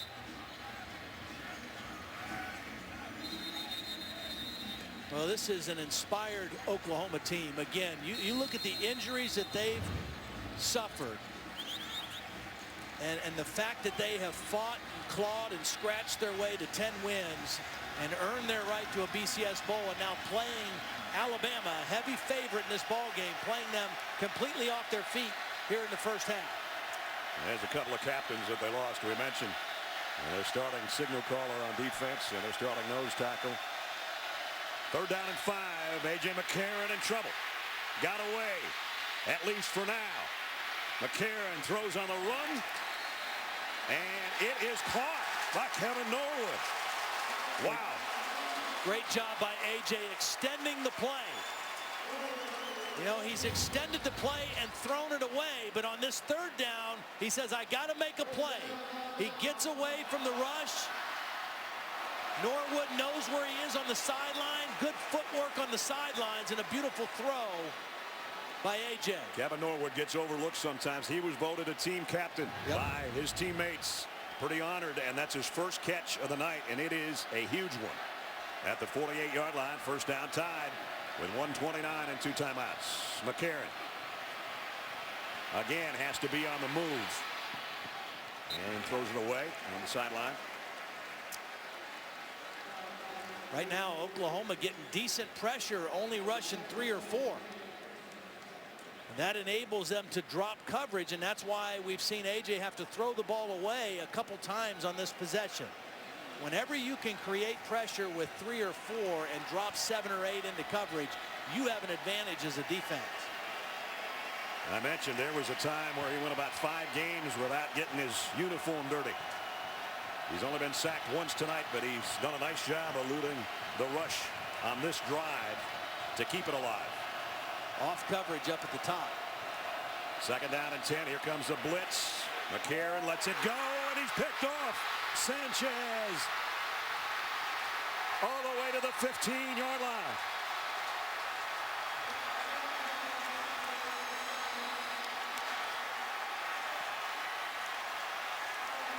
The second interception of the half suffered by A.J. McCarron. A well-timed blitz. Mike Stoops decided to go after him, brought the pressure off the slot, an unblocked man, and A.J. McCarron thought he had single, threw it out there, and Sanchez read the play.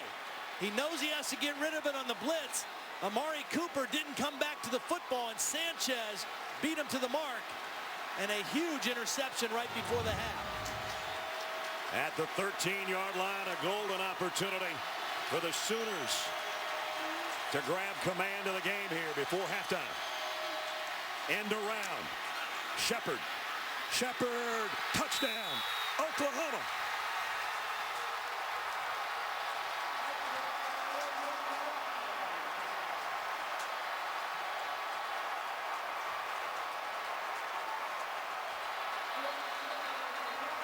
Man, oh man, have they taken opportunity by turnover to turn them into points. Unsportsmanlike conduct on the celebration, I guess, after the play was over. What a great play call. After the turnover, momentum on your side. After the play, unsportsmanlike conduct number 3 of the offense for a throat slash. That 15-yard penalty will be assessed on the succeeding kickoff. I did not see that when it happened. So a throat slash gesture by Shepard after the end around score. Wow. Mike Honeycutt in for the point after. Again, the snap's a little wide, but the hold is perfect. And it's an almost perfect half for Oklahoma. Beautiful play call, but watch Bronson Irwin. Again, this is his first game playing tackle. Watch him get 2 blocks. Ripkowski gets a block to set up the end around. Watch 68, Bronson Irwin get 1 block, slip out, get another block. Ripkowski gets a pancake block, and Shepard takes it in for the touchdown. Beautiful play call by Josh Heupel, and well executed by the Oklahoma offense. And the only bad part of that play was when it was over.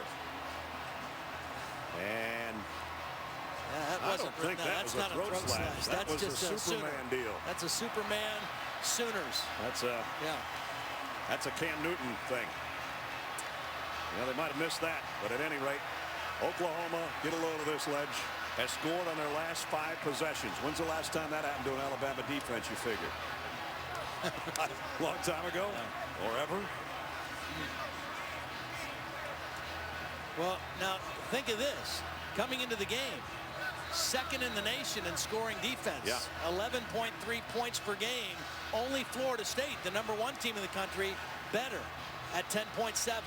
So Oklahoma has just destroyed them tonight in the first half. Alabama's defense the last 2 games getting gouged a little bit. In this case, passing yardage over 200. And we're not at halftime yet, folks. 31-17. Man, had you told me that Oklahoma was going to score 31 in the first half against Alabama, I'd have thought you were on Bourbon Street way too long. Well, they've capitalized on the turnovers. Yeldon fumbled in the red zone. Oklahoma turned it into points. A.J. McCarron threw one that ended up in the red zone on the return, and they turned that one into a touchdown as well. All year long, Oklahoma scored 44 points off opponents' turnovers. All season long. They got 21 tonight. Yep.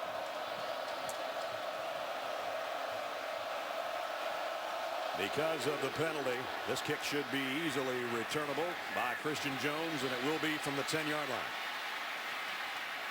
Jones, and he broke free. Christian Jones, nice return out to the 45. So a costly penalty on the unsportsmanlike conduct call has given Alabama a chance here. They still got 56 seconds to work with. And 2 timeouts. Tying a career high with 2 interceptions. A.J. McCarron, we'll see if he can settle in now. Even if they could get a field goal before halftime, I think they'd feel a little better about the chances. We got a lot of football left.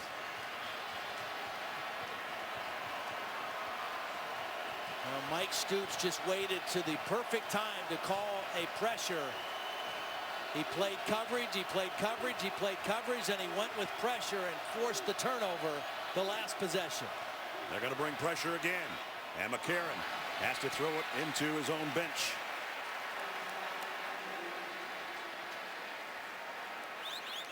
See, this is not necessarily, even as good as Alabama's wide receivers are, this is not their comfort zone or their wheelhouse, just having to throw the football in 3 and 4 wide receiver sets. Their primary pass game is based on their ability to run the football and go play action. And Oklahoma has them a little bit out of their comfort zone.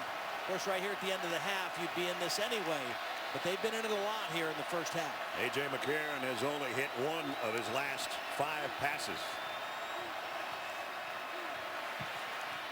Gets it to Yeldon out of the backfield on this one, complete for only a 4-yard gain. And Alabama might take another one of their timeouts right here. Alabama, their second. That'll stop the clock at the 43-second mark remaining in the half. Here's the turnover suffered by the Tide. First, throwing into coverage. McCarron, that was his first interception.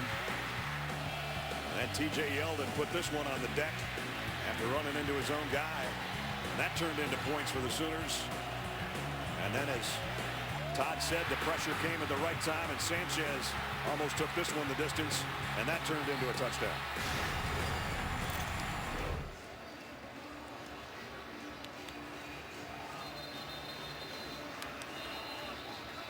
Tonight, 21 points surrendered off those turnovers by Alabama. Aaron Colvin is down on the far side over there around the 43-yard line. Again, he'd been battling a toe problem. And it looks like that might be recurring right here. Very talented corner, one of the best in college football, and he's had a kind of a hard year because of the injuries. Had a shoulder injury early, had the toe injury most recently.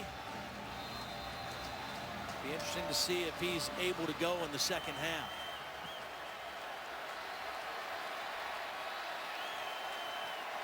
Dakota Austin, a true freshman, comes in to take his spot. A.J. McCarron might be thinking about going that way. Right now, he's worried about getting the first down on 3rd down and 6. McCarron in trouble. Got it to Yeldon out of the backfield. T.J. Yeldon still on his feet inside the 35. First down, Alabama, and a 19-yard pickup.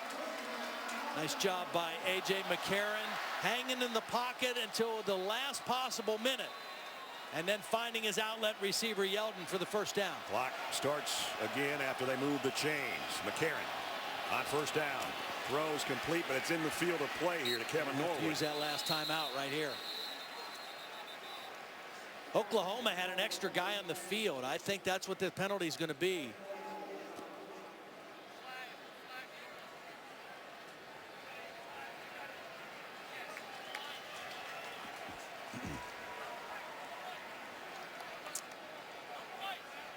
So Nick Saban conferring with the officials and the referee Brad Allen wants to know his options. Right. And he'll tell you, or Brad will right now. Illegal substitution, 12 players on the defense. That penalty is accepted at 5 yards from the previous spot. It remains first down. The game clock will start on my signal. So they got to save their timeout, but they got to be ready to snap it as soon as they mark it ready for play, because the clock is moving now. McCarron, look out. Down he goes. And it's Stryker. Now there's a penalty for taking his helmet off. Should be. I don't know that anybody saw him do it, but that's a penalty. third and final. That's the second sack of the night. He's so quick off the edge. And Cyrus Kouandjo's the best offensive lineman for Alabama, but he's just not quick enough to take care of Stryker off the edge. Great first step, dips his shoulder underneath, and then gets to A.J. McCarron. And at the end here, he took his helmet off. That's a penalty. Very fortunate none of the officials saw him. Now he's that fast. Yeah. With everything he does. And that backs up to the 36-yard line. I'm not going to say they were in any way, shape, or form in field goal range before, but that sack doesn't help. Yeah. Well, and attempting a long field goal with not much time left. That's not a good thing for Alabama. That doesn't bring back very good memories for Alabama. Foster's long this year is 53 yards. So second down and 14, only 11 seconds remaining, and no timeouts left. 3 wideouts to McCarron's left. He's looking that way. Throws back across the middle, got to get out of bounds, and Norwood did. With 4 seconds left, a 21-yard pickup. And here comes the field goal unit. Kouandjo got the best of Stryker that time. Ended up on top of him on the ground at the end of the play, and A.J. McCarron did a nice job again extending the play and finding his reliable receiver Norwood for the big completion. I said earlier, even a field goal would help the feeling of Alabama heading to the locker room. So here it is, if they can make it. 32-yard attempt by Cade Foster. A.J. McCarron to hold. Kick by Foster up, and it's no good. Wide right by just a little. Yep, it's that kind of feeling when you're looking for at least 3 points if you're an Alabama fan. Let's check in with Holly and Bob Stoops. Coach, what does it do for this team's confidence to hold them without a field goal there and all the turnovers you've created? Well, you know, our guys, we came in confident. We've played some good football through the year. Guys are executing in a good way and forcing his hand a little bit. You are getting great pressure on A.J. McCarron, sometimes without blitzing. What's enabling you to do that? 19, Eric Stryker's a great blitzer for us. 85, Geno Grissom, both have had great pressure tonight. They're good pass rushers, and they're having trouble blocking them. Thanks, Coach. All right. I don't think a lot of folks thought that Oklahoma would score 31 points in the game, much less in 2 quarters. Missed it by that much. Still 31-17 Sooners at halftime. Reese and the guys in the Buick halftime report coming up right after these messages.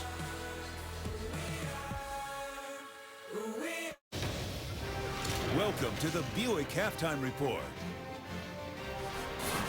So we came to the Oklahoma-Alabama game, and Texas A&M and Duke broke out. Trevor Knight to Jalen Saunders. What a brilliant first-half performance by the Oklahoma Sooners, particularly their redshirt freshman quarterback, Trevor Knight. So much for all of that quarterback quandary they were supposedly going through. Reese Davis, Lou Holtz, and Mark May here. So, Luke, Trevor Knight has come out and thrown the ball better than we've seen him do it all year. Well, he was completing 52% of his passes this entire year. Going into this game today, he's at about 70%. He's thrown for 206 yards, 3 touchdowns. But here's what's important. He's inspired that football team. How many times we said if you have great quarterback play, you have a chance to have a great football team. Without it, not. Oklahoma hadn't had great quarterback play except periodically all year. Tonight, they've had it. And here's the other thing. We talked about they would have to come back from adversity. 3 different times, Alabama took the lead, and doggone it, Oklahoma didn't fold. They came right back and answered the call. That's impressive. I said if Oklahoma had a chance offensively to stay in this game, they had to get the ball to Jalen Saunders, a wide receiver. He is their playmaker on offense. He's the guy that gets it going, and he makes sure that they can get the ball into the end zone. He's the scoring machine for this offense. For them to be successful, they have to get on the ball. They did in the first half. We talk about Trevor Knight right here, the 8-yard touchdown pass. Jalen Saunders in the first half came up with a brilliant 43-yard reception just before the end of the half. Not only that, first half, 5 receptions, 75 yards. He's the guy they had to get the ball to, and they have. But I'll tell you what, Reese, 2014, the last year of the BCS, it's bizarre world. We had 2 underdogs win. We've got an underdog leading at halftime in the third one. Last year the BCS and crazy things, and Oklahoma has played brilliantly. They said that they were disrespected a bit. They wanted to prove that they could play, and in the first half, boy, have they done that. A.J. McCarron threw for over 300 yards in the first half, but he threw 2 costly interceptions. This is touchdown pass to DeAndrew White. Sooners going to get the ball first in the second half, maybe with a chance to put the thing away early. But then again, new era of college football. Everybody scores all the time. This halftime report is presented by the 259 horsepower Regal GS from Buick. Yeah, it flies. Okay, here comes the airplane. Let lousy finger and OU students are studying experience. Back to the Buick halftime report. Alabama band still working on the field. Crimson Tide down to Oklahoma 31-17 at the break. And Mayday, since the first half didn't exactly go the way you anticipated, want to take a swing at the second half and what kind of adjustments Alabama needs to make? I said it'd be a blowout. I didn't say Oklahoma would win it. But I think in the second half, if you look at Alabama and A.J. McCarron, he's throwing the ball to 5 different players on the team. They've got multiple receptions. He's got over 300 yards passing in the first half. Continue to throw the football, A.J., but don't turn it over Alabama. Protect the football in the second half. I think Alabama has got to protect the football. They've had 3 turnovers, has led to 21 points for Oklahoma. In addition to that, they've had trouble in the red zone. They got to be able to run the ball better in order to protect the passer. I think other than that, that's the only adjustment they have to make. As far as Oklahoma, adjust their chin strap. And remember, you got 15 minutes to 30 minutes to play in a lifetime to remember. Stay aggressive, stay positive, believe, and understand there's going to be adversity and bounce back. First drive of the second half for Oklahoma is critical for Alabama's defense to try to get them started. Orange Bowl is coming up tomorrow night. Final year of the BCS. Clemson and Ohio State. Coverage begins at 8 o'clock Eastern time. Joe Tessitore is in South Florida. It's the 80th Discover Orange Bowl. Come Friday night right here at Sun Life Stadium, where the buzz is Ohio State's a lot of new faces. That Discover Orange Bowl between Clemson and... It's one of the... New Orleans is a place of survival and spirit, of pride and strength. Tonight, it's the place where they come to prove a point. 1, 2, 3, Sooners! Knight might want all of it right here. And it's complete down the sideline. Besker, touchdown. Alabama bringing extra pressure. Knight to the corner. Incomplete, no, touchdown. Saunders. A.J. McCarron going long. Wyatt has got it, and he's gone. Touchdown, Alabama. Knight's going to go long down the sideline. Oh, what a catch. Touchdown. End around. Shepard, touchdown. Oklahoma. And we welcome you back to New Orleans and the All-State Sugar Bowl. And what a first half we had. The Sooners trying to pull the shocker, and they lead it 31-17 over the Crimson Tide of Alabama. Welcome back inside the dome, everybody. Brad Nessler with Todd Blackledge.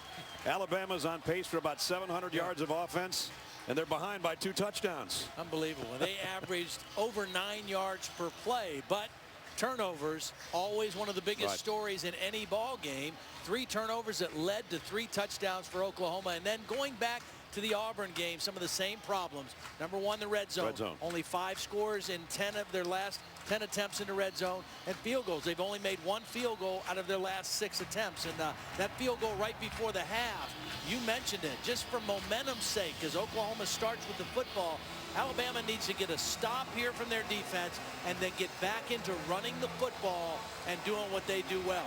Alabama in those 4 red zone possessions got a touchdown and a field goal, and then a turnover and a missed field goal at the end of the second quarter.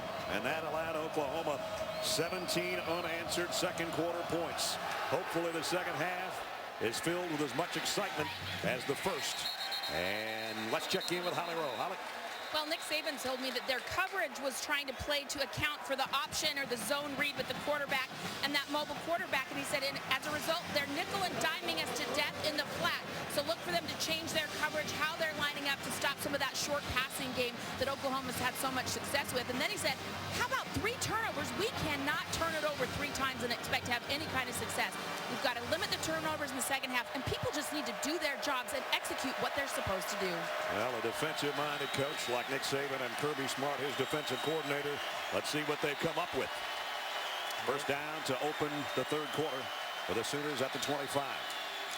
And whoa, that's the way you start the half. You know what? I was just about to say they have to figure out a way to make Trevor Knight uncomfortable because he was comfortable the whole first half. First play, this is uncomfortable when a defensive tackle lands on you like that. They did a lot of throwing on first down. Knight was 9 for 11, 134 yards, and a couple of touchdowns on first down. That time they tried to run, and Alabama got the negative play. Negative play to make it second down and 15. 4-wide receiver group for Knight this time. Quick throw on the slant and dropped. Jazz Reynolds should have had it, and he knows it. And it's 3rd and 15. We said earlier, I said, I wonder when the last time there was 5 possessions, all scores against the Alabama defense. Our guys downstairs dug it up 10 years ago against Tennessee, but all of them were in overtime. Good job, gang. Incredible. But this is the way Alabama wanted to start the third quarter defensively if they can get a stop here on 3rd down and 15.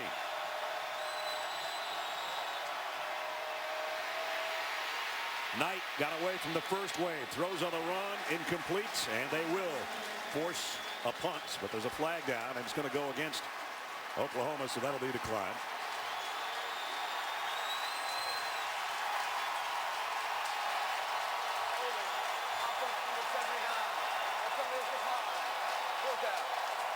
And this is the first time we're going to have a punt from Oklahoma.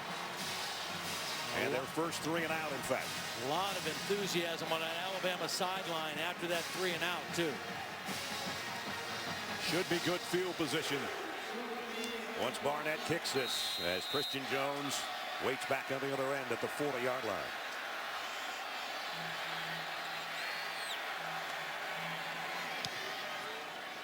Barnett, nice kick. Jones from the 30.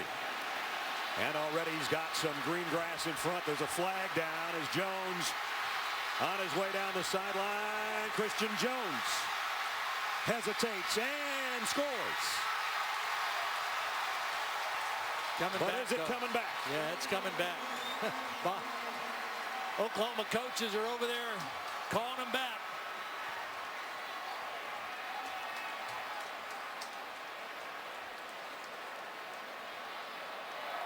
During the return, there are multiple fouls on the receiving team. Illegal block in the back. Number 83, return team. That penalty is declined. Illegal block in the back. Number 7 of the receiving team. That penalty will be enforced 10 yards from the spot of the foul. First down. Danny Bell and Kevin Norwood both had illegal blocks on what would have been a 70-yard return for a touchdown. What could have been, but there's one. And there's the other. And it negates Christian Jones' punt return. But Alabama will have the ball when we come back. Time for our Discover Game Changer tonight. The Oklahoma defense all year long had scored only 44 points off turnovers. But they got interceptions from Gabe Lynn. They got a fumble recovery by Gino Grissom that led to a field goal. And then they got Zach Sanchez stepping in front of that pass intended for Cooper. And those all turned into 21 points in this ball game so far. Well, and again, as we just start the third quarter after Alabama gets that 3 and out, I think they've got to kind of go back to utilizing their run game and setting up their play action pass. They don't have to get it all back in a hurry. They got a lot of football left here in the second half. P.J. Yeldon had one of those turnovers, a fumble. And he's going to get the call right here. And Yeldon trying to make up for it. Gets 8 yards before Stryker can bring him down. So it's out to the 37-yard line. T.J. Yeldon, another 1,000-yard plus season, 2 years in a row. Picked up 8 there. 2nd down and 2.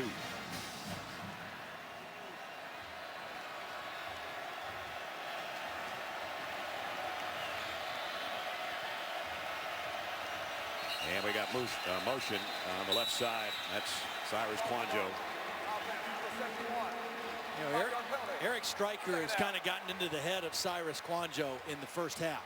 I mean, they had a couple times when they went after each other at the end of the half before they left the field. They had a little bit of jawing back and forth at each other. And right there, you can see just a little anxious blocking Stryker off the edge. He's going to go over the other side this time.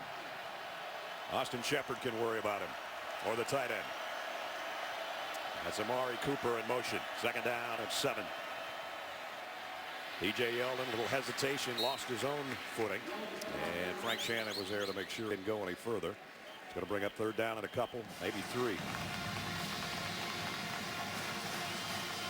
This is where Alabama really needs to keep this drive alive.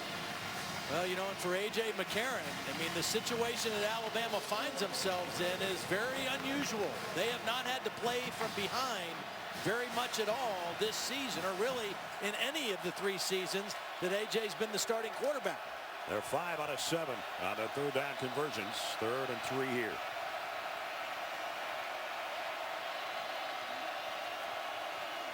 McCarron straight drop and batted down at the line. And Grissom, I think, got a hand on it. So the 2nd time he's made a big play tonight.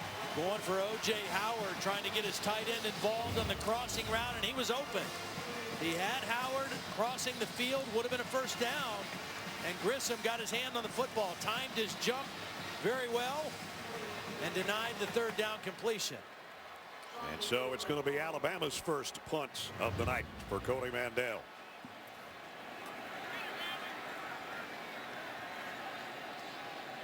C.J. Mosley, his protector there, number 32, making sure everybody's lined up right. Mandel's kick a mile in the Superdome sky lights and lands down at the 23-yard line with a fair catch. So Oklahoma getting set to go back to. The 2014 All-State Sugar Bowl is brought to you by Ford. Go further. Gatorade. When you put in the hard work, you can win from within. Universal Pictures' new film, Lone Survivor, starring Mark Wahlberg, in theaters January 10th. And Vizio Fandemonium. Go to VizioFanZone.com and outshout your rival to push your team to victory. French Quarter might be a lot busier about 2 hours from now, I would imagine. All-State Sugar Bowl, Oklahoma leading by 2 touchdowns. And they've got the ball back. Sooners at their own 24. Again, that first half, Trevor Knight 9 of 11 throwing the football, 134 yards and 2 touchdowns. They haven't run for much. Clay will try here, and he does a nice job out to the 30-yard line. Hagan made the tackle.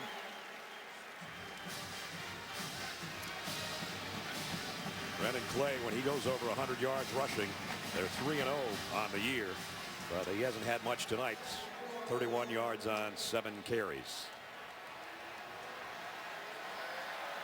But he's approaching 1,000, which 20 other Oklahoma players have done over the years, including, of course, Adrian Peterson, who you saw a little bit earlier on the sideline. 2nd and 4. They fake the fly sweep, and Knight goes straight up the middle and gets pasted by C.J. Mosley. And Denzel DeVaul.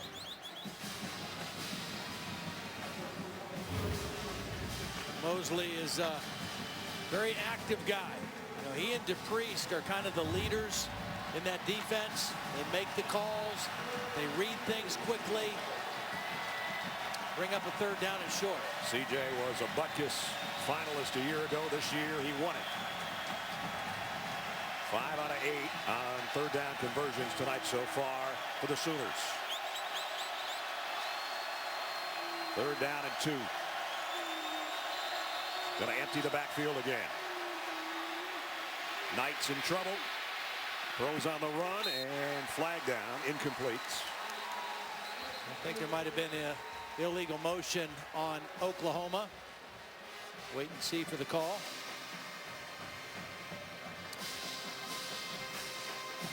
And it is against OU.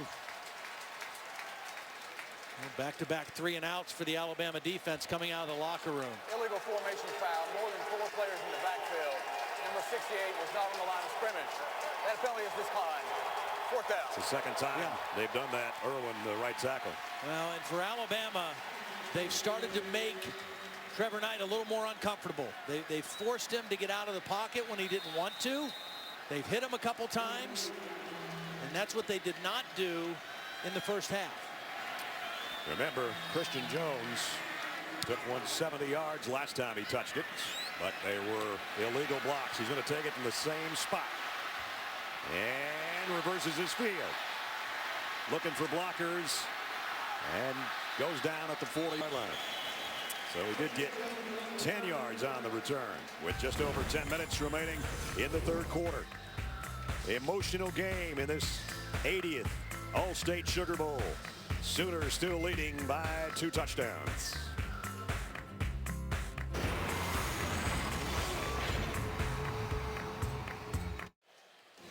Take you back 5 years ago in the Sugar Bowl. Alabama met 6th-ranked Utah. And after falling to Florida in the SEC championship and missing out on a chance in the BCS title game, Utah jumped all over them 21-0. Javier Arenas pulled it tied to within 11 with a 73-yard punt return, but Utah won, finished their season 13-0, 31-17. A lot of people have brought that game up this week, thinking, will Alabama be ready? Well, you know, a couple of similarities, a couple John Parker Wilson interceptions, a fumble. They sacked him 8 times. A little uncharacteristic for Alabama that night, and the turnover is a little uncharacteristic in the first half of this game. Henry's a tailback. They fake it to him, and McCarron throws out in the flat to Cooper, and Amari Cooper run out at the 47-yard line by Aaron Colvin. First half, 13 possessions, and we had 8 scores. Second half, 3 3-and-outs. A little different story so far here in the first 5 minutes of quarter number 3. Well, I think it's important if Alabama can get a drive going and score here. The other thing that will happen is this Alabama crowd, their portion of the crowd here in the Superdome will become a little bit more electric. Again, it's Henry, and he's got a first down, and he almost popped out the backside of that play. Got it into OU territory at the 48. See, the best thing that Alabama does is run the football and throw play action off of the run. They like deep crossing routes off of play action, but that comes after you've established that run game. And it looks like they're trying to get back to that a little bit and going with the bigger back in Derrick Henry. Again, they outweigh their bigger than this front of Oklahoma. Fowler, the fullback, lines up on the right side. Vogler, the other tight end, in there as well. Here comes the play action. McCarron going long and overshot everybody. Amari Cooper was the intended receiver. Well, number 1 and number 2 getting together in the Vizio BCS National Championship game. Seminoles and their Heisman Trophy winner Jameis Winston taking on the Auburn Tigers after their remarkable ride, looking to raise the crystal ball. And there's the quarterback comparison. Reminder, you can also watch the Vizio BCS National Championship on 8 different ways across the ESPN networks. We call it BCS Megacast. You'll see a lot of those 2 guys, both exciting, dangerous quarterbacks. Quanjo might have come out of his stance.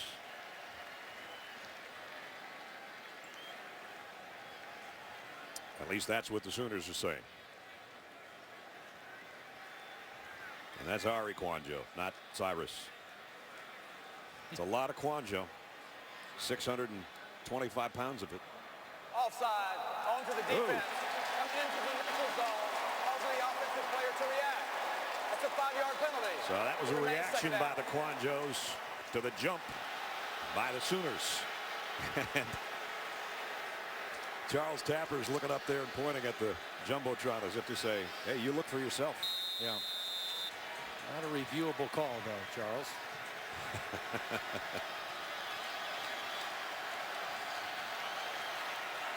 So second down and 5. Henry stays in there.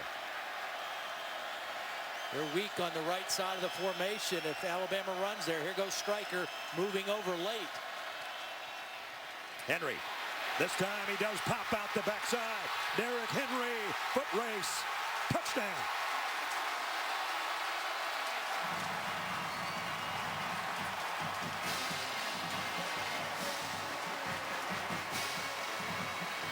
We saw him go 80 yards in a hurry on that big frame earlier this year. He just scored from 43 yards out. See, they were a little deficient on this side of the ball. Henry's going to start in here and bounce it back out. Oklahoma didn't have enough manpower on that side of the field, and when Henry popped back out, he had nothing but green grass in front of him. And that guy can move for his size. Cade Foster in for the point after. Up and good. 8:49 remaining in the third quarter. Just what the Alabama doctor ordered. A big play. And they get it from their freshman. 60-yard drive in just 4 snaps. And it's 31-24.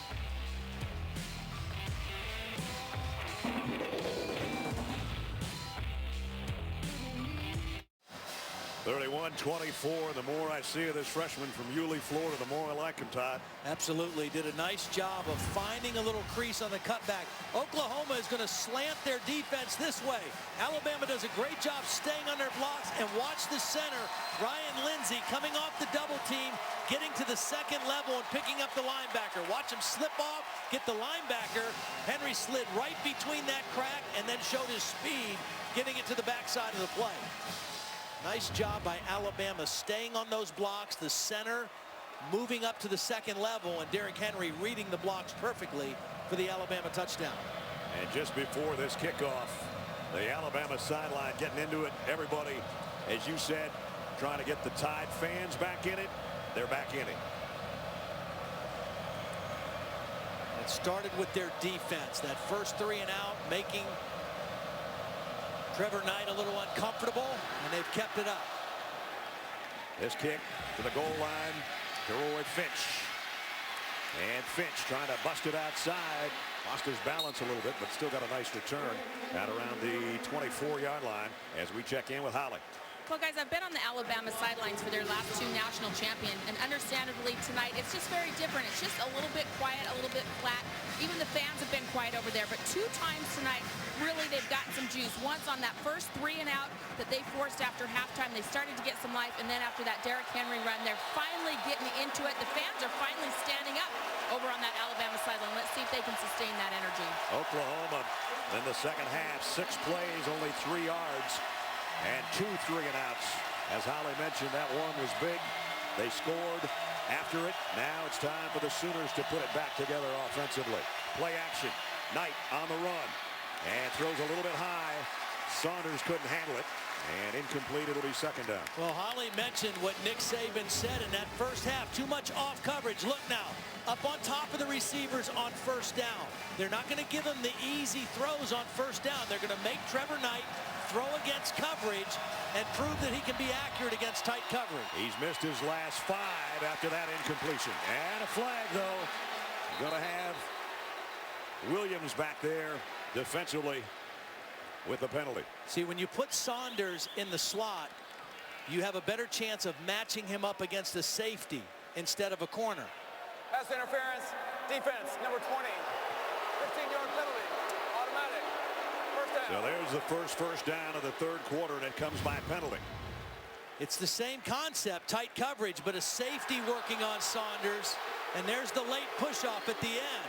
They both had their hands on each other, but it was that last push that got the flag. Right in the face mask. Yep. Wasn't a hard call at all. So, first down by penalty for the Sooners at the 41-yard line. Each team with 4 penalties on the night. And now Knight trying to be heard over the fans to his lineman.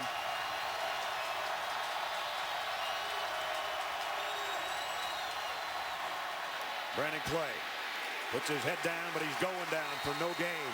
Trey DePriest with a tackle. One of the advantages that Trevor Knight has is his center, Gabe Eichert, one of the smartest guys in college football, scholar athlete. Quick snap, play again wrapped up. And this time he's going to lose yardage. And it's Trey DePriest again. Trey DePriest is a physical inside linebacker. He's 6'2", 245 pounds. And when he comes downhill, he and C.J. Mosley, they are loads to block. You think it was loud before? Yep.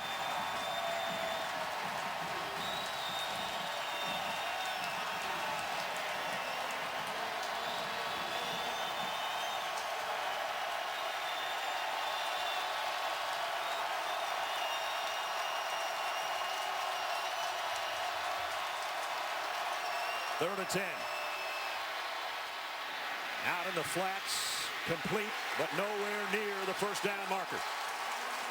Oklahoma started the game 5 for 5 on third down.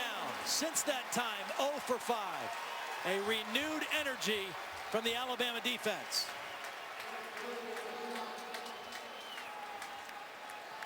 So Jed Barnett comes in to punt again. And you got to worry about number 22. I know he had one called back tonight. But he's a big play waiting to happen.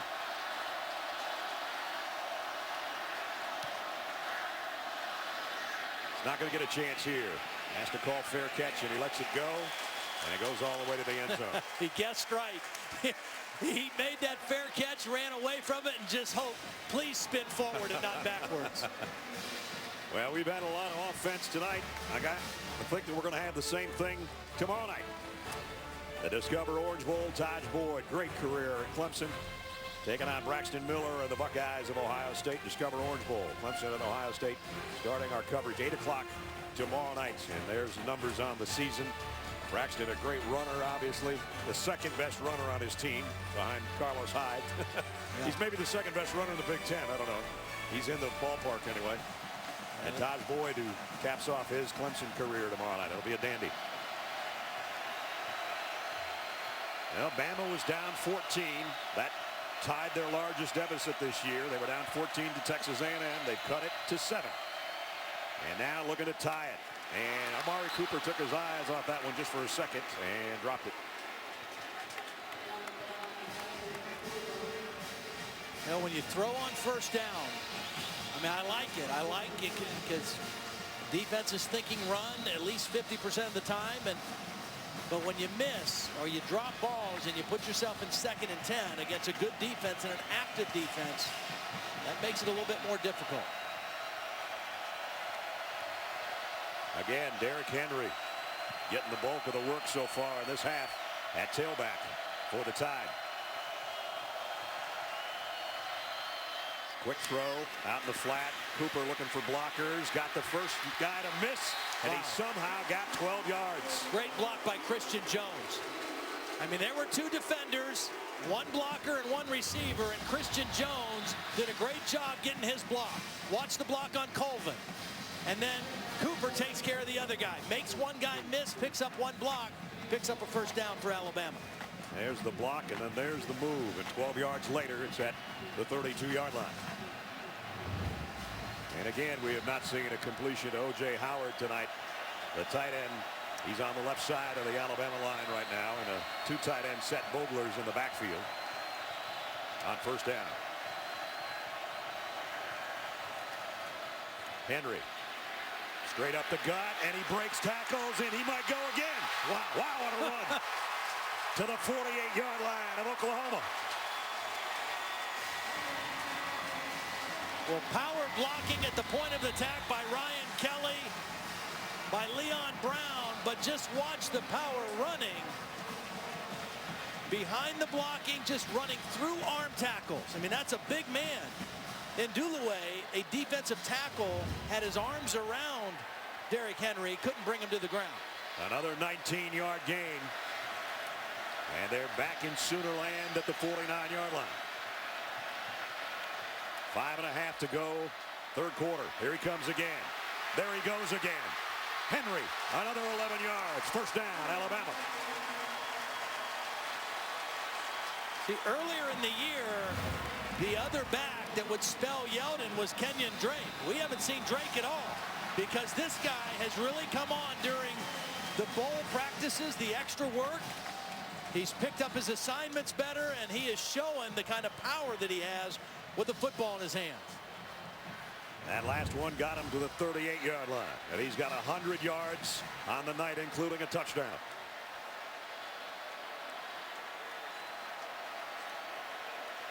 Now Yeldon's back in there to give Henry a breather instead of the other way around. Play action. McCarron. He's going to keep this. Yeah, good decision. See, Oklahoma has not quite overcommitted to the run, and they're still playing coverage. So even though they ran the ball well and they tried to go play action, Oklahoma had everything covered. It's a good decision by McCarron to get yardage that he could get positively and then get out of bounds.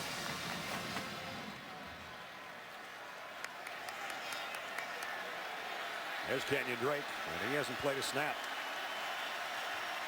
on offense. Second down and 7. Sooners look like they might bring an extra body. The throw's going to be out to Cooper. This time, a nice play on the corner by Zach Sanchez. Good open field stop on a guy that's hard to bring down with just one player. Tried to check to the same thing the other side. This time Christian Jones blocked inside, left the outside man unaccounted for, and Sanchez made a nice open field tackle. This might be 2-down territory because Alabama doesn't have a kicker that can kick it this far. It's 3rd down and 7, and they're at the 35-yard line.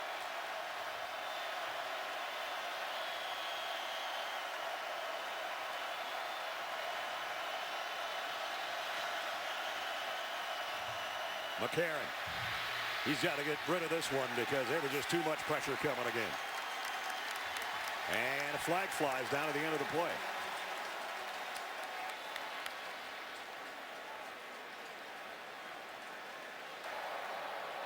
Intentional grounding. Offense. Number 10. Jones walking down to spot the foul. 4th down. Now that changes things completely. No. Well, if you AJ's get out, not outside the right. If you get outside box. the tackle box, you can throw it anywhere. Yeah. If you don't get outside, there has to be a receiver in the area. So any thoughts of maybe going for it on 4th down just evaporated with that. And that means Cody Mandel to punt. Jalen Saunders, speaking of dangerous guys, is back waiting at the 10-yard line. Both these punt return players tonight, Jones and Saunders, excellent at what they do on special teams. Saunders with a big touchdown return in the Oklahoma State win. Yep.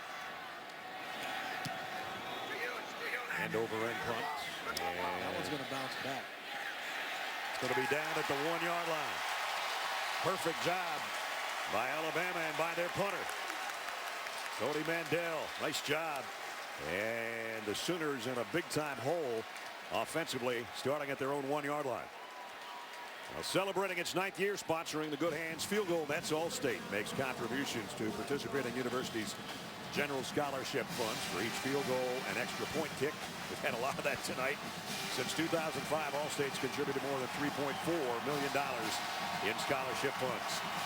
Now you're going to hear the Alabama crowd again for their defense. One false move and it could be a safety because it's not even the 1-yard line. It's about the 2-foot line. And you see where the tailback has got to line up. He's 7 yards deep in the end zone. Knight to throw. And he rips one out across the 10 to Brandon Green, the tight end. Love the call. Love the confidence Bob Stoops and Josh Heupel have in their young quarterback. Stays in the pocket, delivers a strike for the first down, gives his offense some breathing room. Now another first down throw out to Clay. Just trying to look for A block out there in the corner, really didn't get much out of that at all other than another completion. And by the way, every completion for this young man is an ongoing career high. He already had all of that at halftime in completions, in yards, in touchdowns, in everything. And I think that's where these extra bowl practices helped him the most, was in his advancement and development in the passing game. Always had the running ability, always had that part of it down, but early in the season struggled a little bit in the passing game. Not so much tonight. Blake Bell, the other guy on the sideline, has not taken a snap tonight. Flags fly before the snap, and it's a false start. Offense, number 77. On Deontay Savage, the left guard. Deontay Savage is one of those new guys playing. He's been a backup guard. He's a junior out of Flint, Michigan, forced into action tonight. His first start. Couldn't come on a much bigger stage. Second down and 13. As you see, 4 wide receivers, 3 to the top of your screen, and Jazz Reynolds on the right.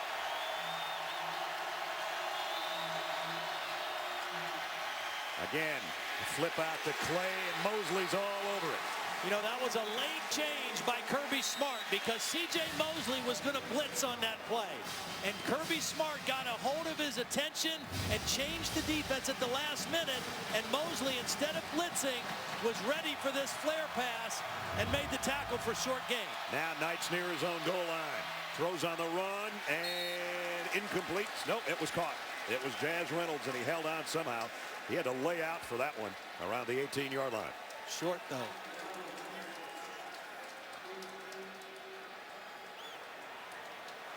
And it's 4th down and about 5, maybe 6. Time to punt.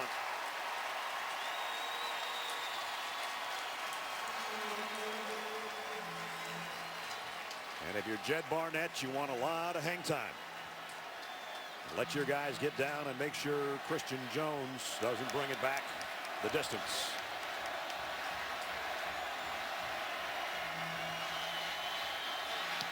Ooh, they came after it. They sure did.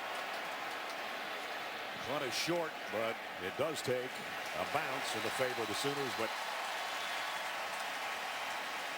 still good field position. Really good field position. Let's check in with Holly. You know, we're covering A.J. McCarron's last home game, and I can't help but think of just what a miracle it is that he's even been able to play football. He overcame a horrific jet ski accident when he was just 5 years old. His mom, Dee Dee Bonner, told me that they told her that he wouldn't even make it through the night, and if he did, that he would have brain damage and maybe lose his sight. 50 staples across his head, the scars you can still see from ear to ear, but he is here. He has overcome that and has made him a special kid. He's been kind and loving to people in a similar situation. It's made him who he is. There's Mom. He's working with good field position at the 46-yard line. I think you go right back to Derrick Henry. And Henry's going to be bottled up this time. Nice job by the Sooners defense. One of the things the Sooners are doing at times is they can go to a bigger lineup. A guy, P.L. Lindley, number 40, has played a lot tonight. He's an outside linebacker, but he's really the size of a defensive end, 255 pounds. So he's been in and out of the lineup when they're anticipating run, especially with the 2 tight end type sets. Mike Stoops trying to get him back out there right now and pushed him onto the field to get him there. 2nd down and 10. I think Oklahoma's a little confused where their coverage is going to be here. They took O.J. Howard and brought him out here. McCarron from the shotgun. Plenty of time, and now running out of it. And he's going to be brought down by Jordan Wade. So it's 3rd down and long. That's the 4th sack of the night for the Sooners.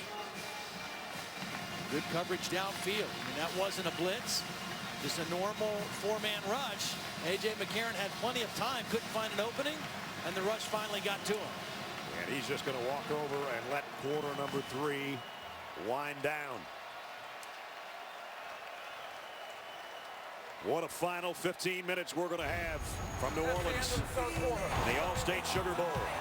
It's seesawed back and forth. Alabama has drawn closer, but they still trail.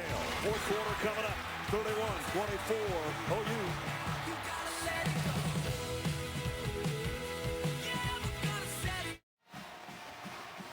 Visit WatchESPN.com or download the Watch ESPN app to watch ESPN live anytime, anywhere. Brought to you by Vizio. Time to start the fourth quarter of the All-State Sugar Bowl in New Orleans. Oklahoma clinging to a touchdown lead. Country music superstar Toby Keith looking on, one of the big Sooner backers. Jim Ross, WWE Hall of Fame announcer, no bigger Sooner fan than him. Those guys hoping that their team can hold on here in the fourth quarter against the Crimson Tide of Alabama. A.J. McCarron again in trouble. And somehow sidestepped most everybody, but not the last one. And we're going to have a holding call as well, I think. You know, A.J. is just, the pressure has gotten to him to where he's taken his eyes off of downfield. He's gotten so concerned because Oklahoma, when they get you in these third down and long situations, that's when they're at their best.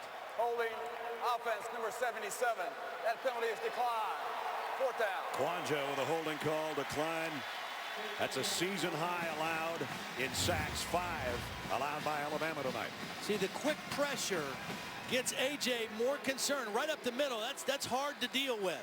Now A.J.'s seeing the rushers, and he's not seeing the receivers down the field, just running for his life at that point. So Cody Mandel's got to kick it away. And way down there on the other end is Jalen Saunders, who has a touchdown as a receiver tonight.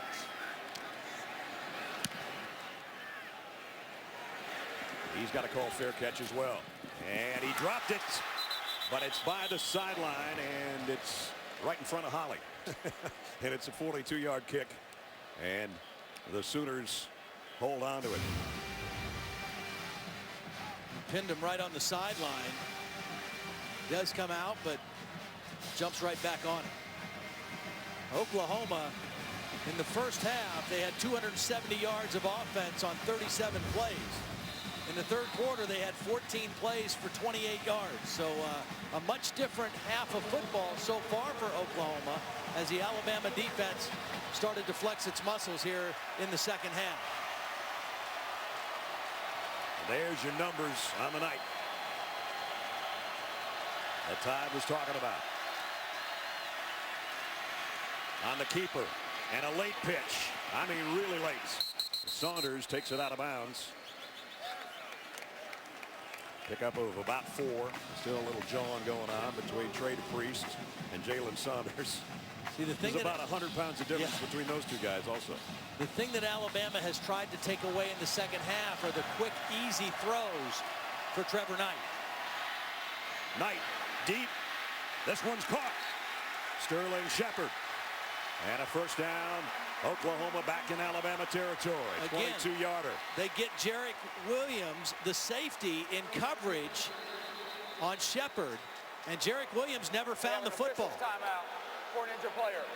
And again, Jazz Reynolds tried to get to the sideline, and he went down. So play is stopped here. That play is under further review. 2 guys down, actually. You know, I mentioned the fact early in the game on the back shoulder throw by A.J. McCarron. If there's tight coverage, that timing and ball placement win every time. Well, if a defender has his back to you, I don't care how close he is to you, the guy's still wide open. And this catch is under review, by the way. See, Williams never found the football. His back was to the quarterback the entire time. Shepard sees the ball all the way, and Williams, when he did react, it was late. I think that's a catch all the way as well. I don't think he ever lost possession of it or juggled it at all, but they're taking a look at it. Meanwhile, Deion Blue, starting corner, coming off, shaken up for Alabama. Jazz Reynolds, one of the 4 receivers, went off to the other side for Oklahoma, all in one play. Well, Maurice Smith is in, so right now both corners for Alabama are true freshmen. After further review, the ruling on the field stands. First down. First down right at midfield. Eddie Jackson, number 4, Maurice Smith, number 21. I guess they're not really freshmen again, like we said about a few other players at this point in the season. Please reset the play clock to 40 seconds. Thank you.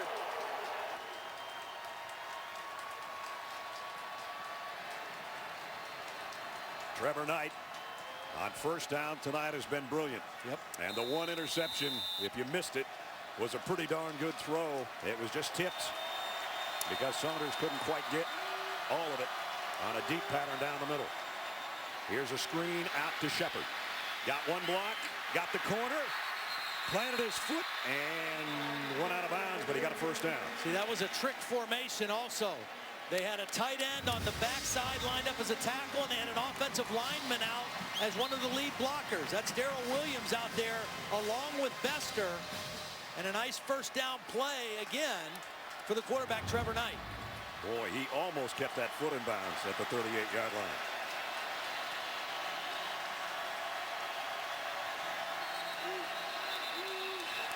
And again, we've got a false start. Number 77, 5-yard penalty. First down. Deontay Savage has had a couple tonight.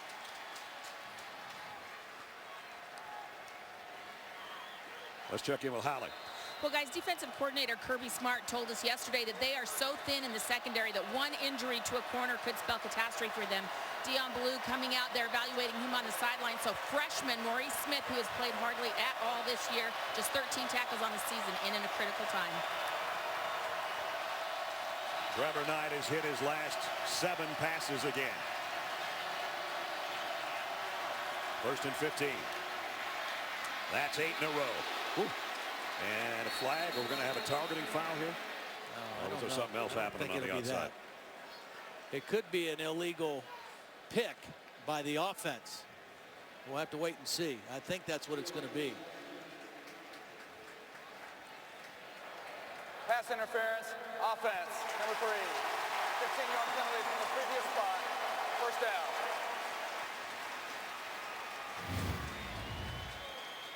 Number 3, just that's an illegal pick. I mean, most times you get away with it if you're not too obvious. That time Shepard was pretty obvious with the contact, and it backs him up. Backs him up big time, all the way back to their own 42-yard line. That's 7 penalties on Oklahoma, 5 of them on Bob Stoops' offense. So now it's first down and 30. Well, they can't get all of it back in one play, but they would like to quiet the Alabama crowd. They move Shepard, and they're going to flare it out to him. Well, you got some of it back. Well, he's shifty. I'll tell you, he and Jalen Saunders are not real big, but they are shifty in the open field. Difficult guys to get on the ground. Sterling, whose dad, the late Derek Shepard, was also a wide receiver for Oklahoma back in the mid-'80s.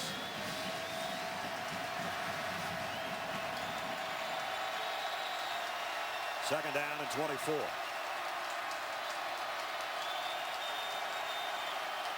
And again, Knight has a look to the sideline and now trying to relay the message over the din of the Superdome crowd. Play clock down to 5 right now. Better hustle. Here comes a blitz. Knight backpedaling, throws and completes it to Clay. Wow, I thought he was going to have to throw it away almost, and he got it to his tailback with C.J. Mosley in his face.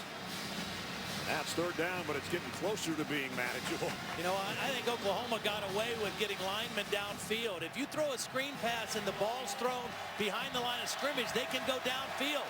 But Clay was beyond the line of scrimmage as well. Knight, long ball on the sideline, got it to Bester. First down, Oklahoma. Well, we've seen Trevor Knight make a couple throws where he has just dropped it in perfectly. Bester gets separation immediately on Jackson. And when you throw it over the outside shoulder, it's almost impossible to defend. Right down the chimney, good for 34 yards. And Duvall with a hit on Clay right at the line of scrimmage. But it's second down and goal.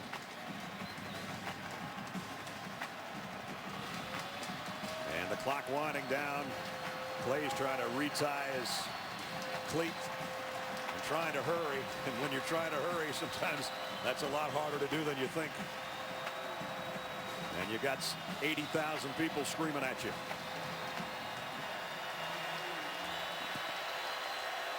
Knight in the pistol set with Clay right behind him. That's Bester in motion. Knight wanting to go to the right side. Throws finally at the end, and it's a touchdown to Sterling Shepard. It looked like Joe Montana to Dwight Clark. What a throw as he extended the play, and it's a 9-yard touchdown.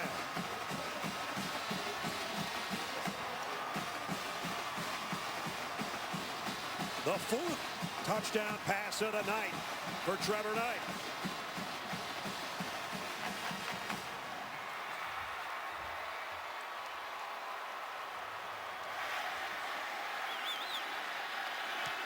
Extra point is good. 10 minutes and 44 seconds remaining in the 4th quarter.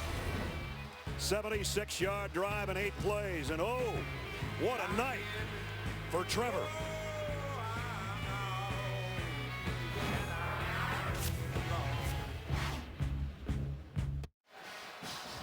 Welcome back to the All-State Sugar Bowl as another touchdown has made it a 14-point game again. 38-24, a 4-touchdown night for that young man with a headset. As we take a look at tonight's Good Hands play, brought to you by Allstate. Well, what you're going to see that Trevor Knight saw, this guy right here, Brandon Ivory, is the guy that's going to be pursuing him.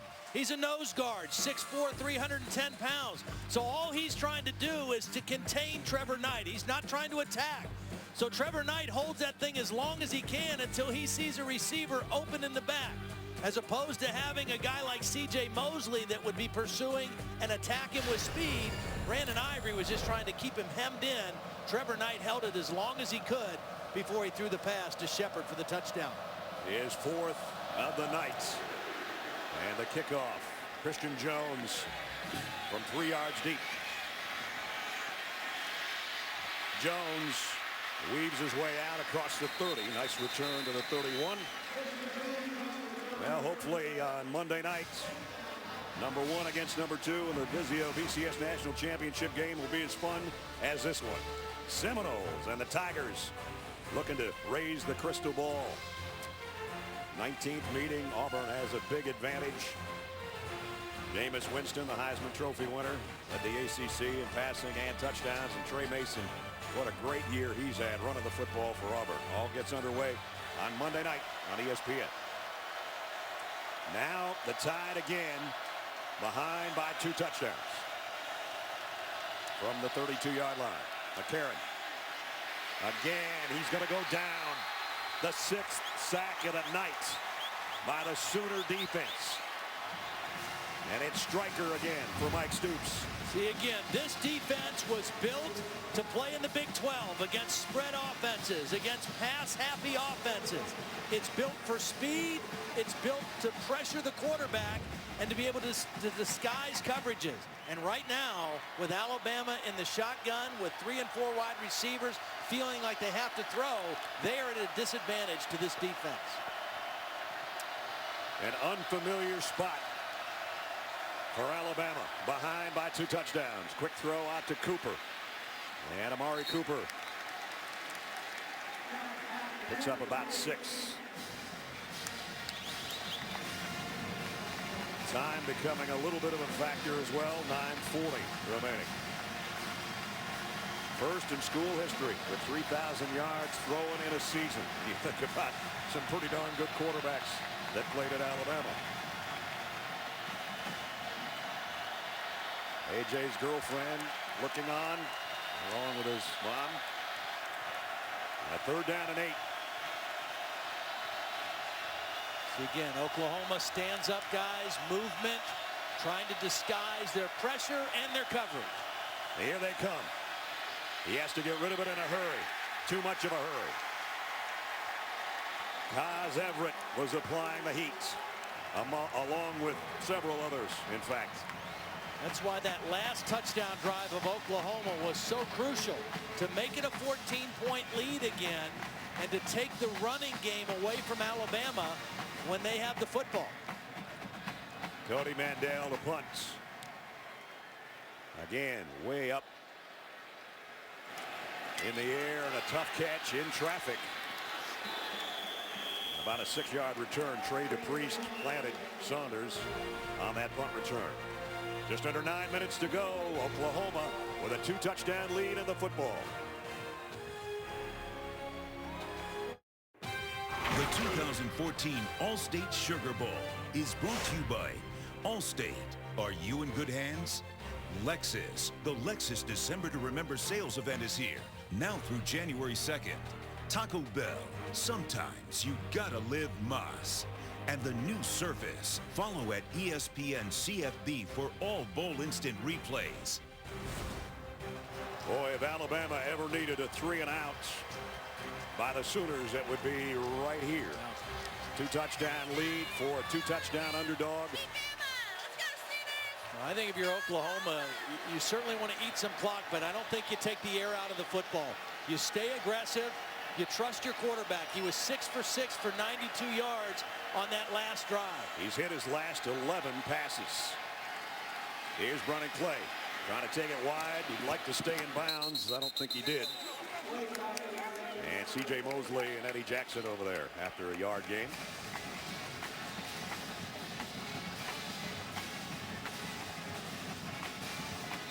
You know, I don't think you have to go hurry up. You know, use as much clock as you can while it's running, but I think you stay aggressive in terms of mixing run and pass and trusting that your young quarterback is going to make good decisions with the football in his hands. Most touchdowns in a bowl game by an Oklahoma quarterback, as you saw, when you consider Landry Jones and Jason White and Josh Heupel and Sam Bradford. This kid is lighting it up. This one he's got to just get rid of as far as he can throw it. Tight coverage, press coverage by Alabama. They're going to another corner now. Cyrus Jones, number 5, is in there. Eddie Jackson still in. He has replaced Maurice Smith. Of course, Deion Blue came out injured earlier, has not returned to the game. Well, 3rd down and 9. This would be the play the Alabama defense needs right here. They got to get it back in the hands of A.J. McCarron. What a job on 3rd down throwing the football for this young fella.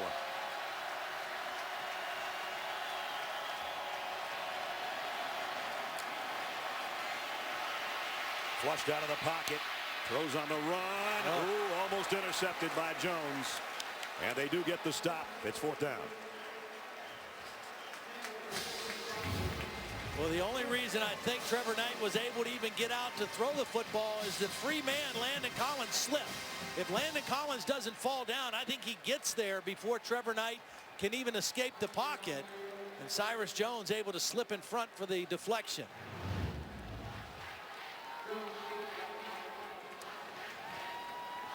Christian Jones waiting on Barnett's punt.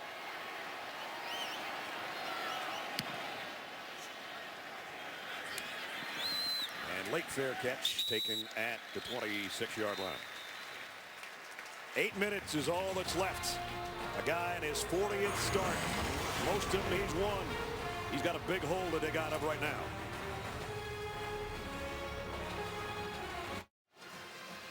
Our aerial coverage provided by Goodyear tonight. Everything Goodyear has learned making tires that go the distance inspires what they roll into yours. Goodyear, more driven. A.J. McCarron's not used to being behind. More tonight than all of this season. And credit goes to Oklahoma. They have put the pressure on Alabama from the very beginning. 8 minutes remaining for A.J. and company to do something about it. He's got Yeldon in there in the backfield with him. And he'll give it off to T.J. Might have gotten to the 31 before they track him down.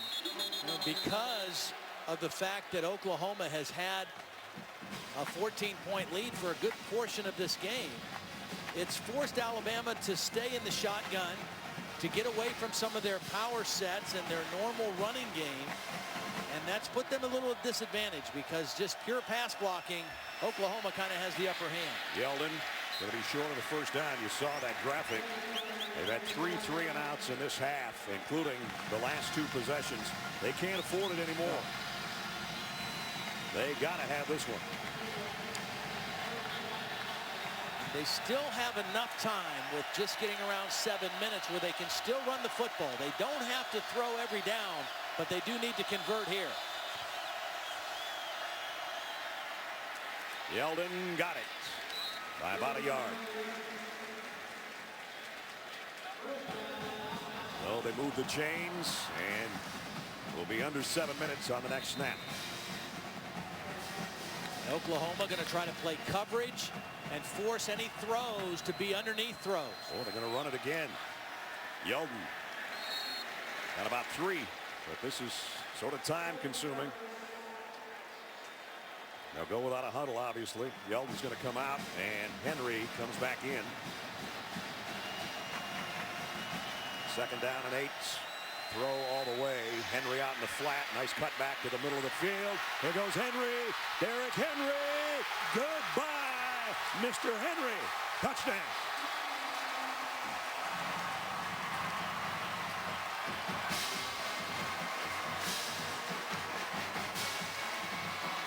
"61 yards for the score, and it's far from over in New Orleans."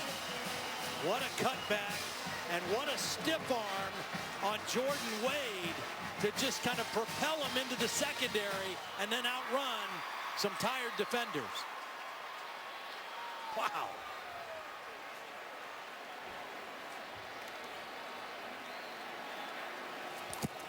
Dave Foster for the point after. Up and good. What a night for that freshman. 80 yards, 8 carries for 100 yards and a touchdown, and now a 61-yard touchdown possession. Only took about a minute and a half for the Tide to find themselves right back in the All-State Sugar Bowl.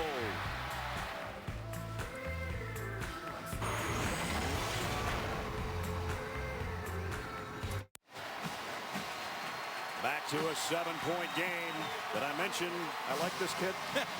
When a guy has a hot hand, you keep feeding him the football. Now you're going to see 2 guys on the Oklahoma defense that are a little bit tired. They're standing up a little bit too straight. Fundamentally, they get out of position on Derrick Henry, and he makes them pay. Runs right by Alexander and Stryker. Breaks a tackle there. And Derrick Henry, unbelievable night for the young man. First reception of the year is a touchdown in the All-State Sugar Bowl. And A.J. McCarron now has a new career high in passing yards. It's an evening for career highs for both quarterbacks. And the game very much still in doubt now with 6:22 remaining.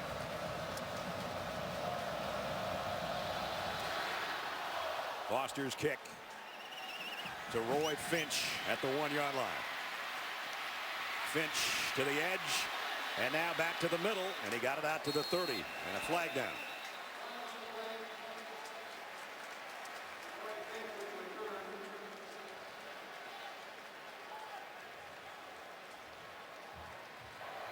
During the return, holding, receiving team number 82, 10-yard penalty, first down. That doesn't help the Sooners' cause. Well, the problem for Oklahoma, too, is that at this point, you'd love to be able to run the football and eat some clock, and they've only gained 72 yards running the football tonight. And the last time they had it, their last drive only took 53 seconds off the clock. They ran it on first down. They threw incomplete on 2nd and 3rd down. And they have to start at their own 12-yard line.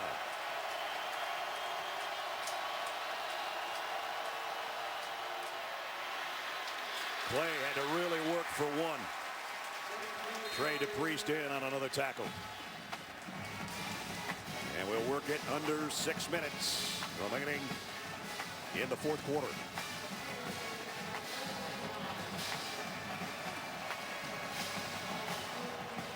There's Kirby Smart, the defensive coordinator, working that Alabama sideline. Not accustomed to giving up this kind of point total to anybody.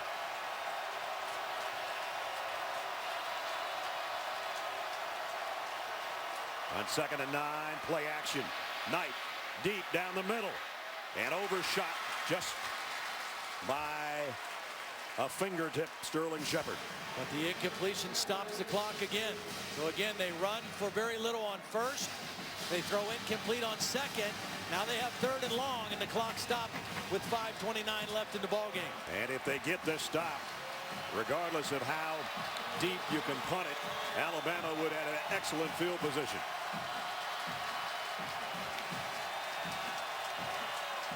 And you can hear the noise level from the Alabama faithful again for their defense. Bester has been a good matchup on the outside with his height. 3rd and 9, blitz coming. They go with the screen to Clay. Did he get there? Yes, he did. Huge conversion there. Tough running by Clay. After the catch, knowing what he needed for the first down, not wasting a lot of time dancing around, getting his shoulders right up the field. Gabe Eichert is center with the key block out in front of the screen. Watch number 64 get the block on Pagan. Got 10 yards on 3rd and 9. So first down, Oklahoma. Sooners at their own 23. And they're going to work it down to 5 minutes here at the snap.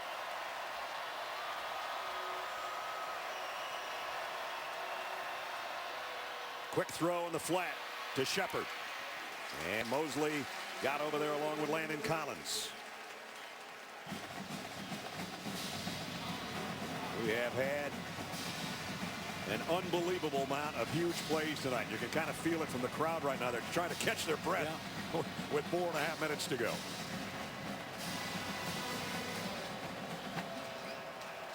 Both teams with all 3 of their timeouts left. Alabama at some point, if they don't get a stop here soon, is going to have to think about using some on defense.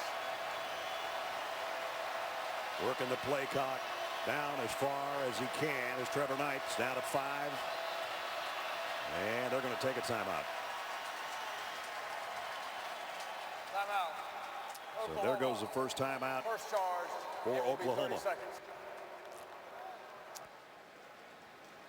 With 4 minutes and 11 seconds remaining, you got a senior on one side starting his 40th game and looking for his 37th win on one side, and then you got Trevor Knight, who was in and out of the lineup this year.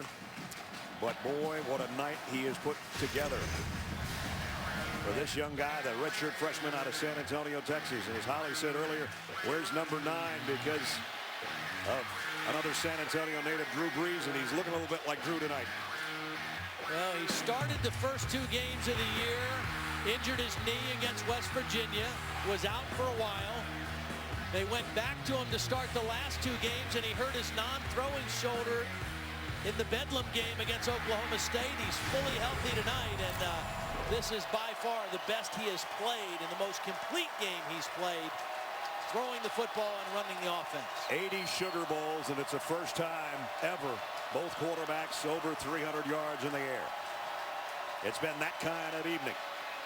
Here's a middle screen, and Finch almost broke that one. Got tripped up by Adrian Hubbard, or he might have been off to the races. As it is, he got 15 yards. C.J. Mosley read screen, but he didn't read middle screen. This was a beautiful call by Josh Heupel. Mosley knew a screen was coming. He filtered out to pick up Finch, and Finch cut right back inside for another first down conversion. And now we're under 4 minutes, and another first down for the Sooners. So they've already accomplished what they couldn't on the last drive, and that's use some clock.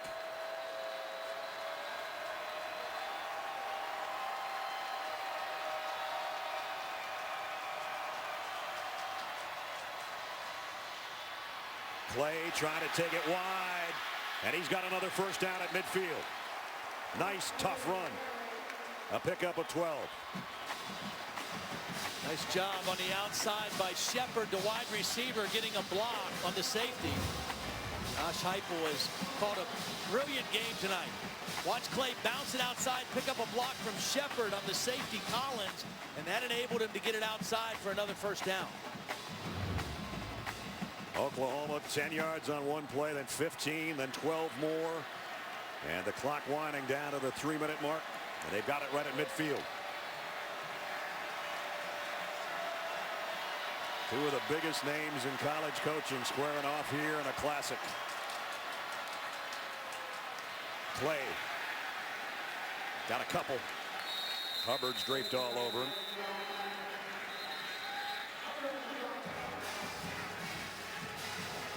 Timeout. Alabama. Their first. It will be 30 seconds. Well, Alabama takes its first timeout. Don't forget, national championship coming up on Monday night. Number 1 Florida State, number 2 Auburn with a BCS megacast.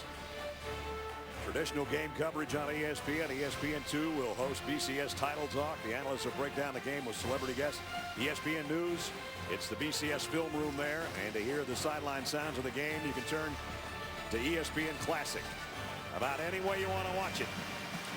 It's number 1 and number 2 for all the marbles, or in this case, the crystal football on Monday night.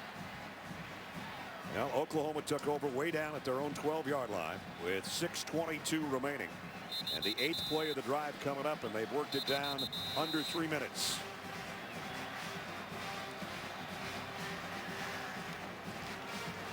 Coming into the ball game, Alabama, first in the SEC, 5th in the country in total defense. And Oklahoma and their young quarterback, Trevor Knight, have kind of carved him up tonight, with the exception of the 3rd quarter. He's almost got as much yardage as the rest of the season combined. 2nd down and 8. Trying to get his fullback shifted over to the right side. The snap came.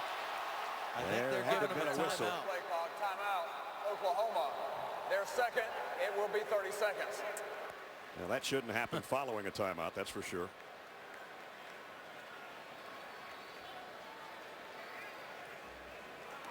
And that's Cale Gundy talking to his quarterback, Jay Norvell, the co-offensive coordinator, over on the right of your screen. You just saw Josh Heupel up in the press box.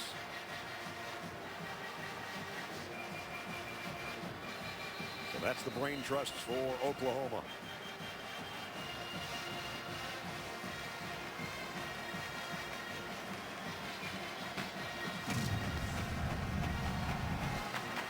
Take a look at key 3rd down conversion for Oklahoma.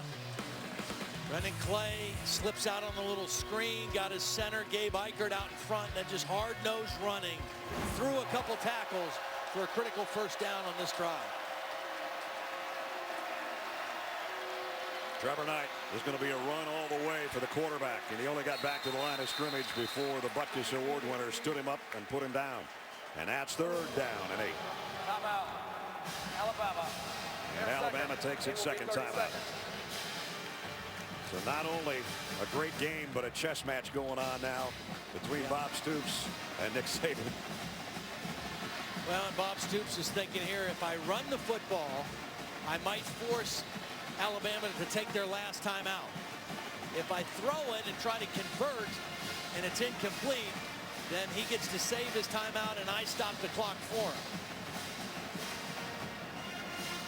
And don't you know that's what's being discussed on these two sidelines.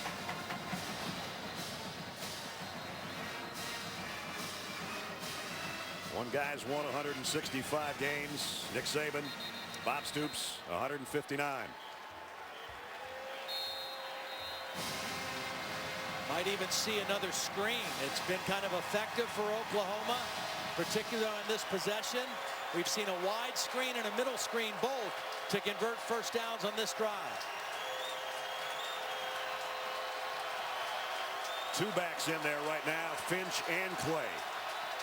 Alabama thinking about bringing some pressure on Knight, and here they come. Knight over the middle. Had to thread the needle, looking for a flag as Shepard, and he got one. Pass interference coming up. It's a grab. Pass interference, defense number 20. Spot foul, automatic first down. I think Jarek Williams grabbed him when Shepard broke inside. Watch him reach out and grab him. Right there. That's a penalty. He did get the other hand in front, but with his left hand, he grabbed him as Shepard beat him to the inside. So a huge first down by penalty for the Sooners, and they've got it at the Alabama 38-yard line, and Alabama's only got one more timeout.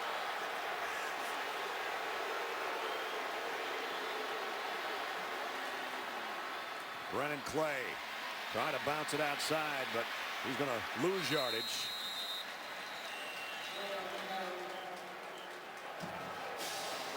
And Alabama takes its final timeout. Their third and final will be 30 seconds. So that's the last time they can stop it.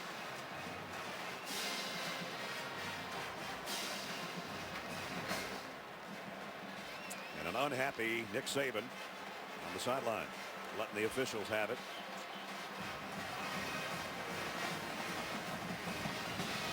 So it's going to be second down and 13.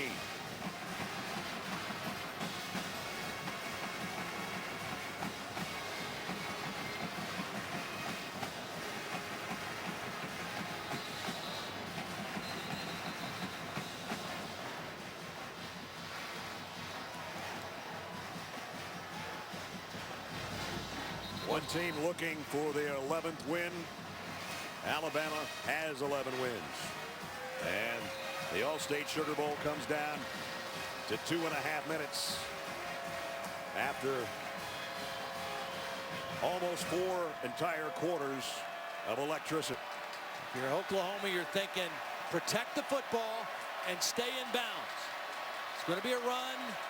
Stay in bounds. Cover up the football. And it's Clay who got back to the original line of scrimmage. Stopped by Duvall and DePriest. And now the clock becomes Alabama's worst nightmare. Yep.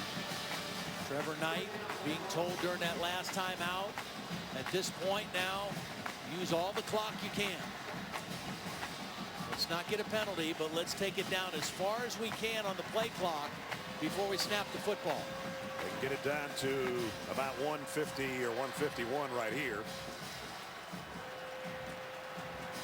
And Alabama just trying to get their hands back on the football for their senior quarterback.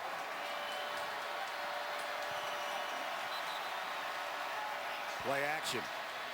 Knight just going to look for a place to land, and it's right there. So it's fourth down.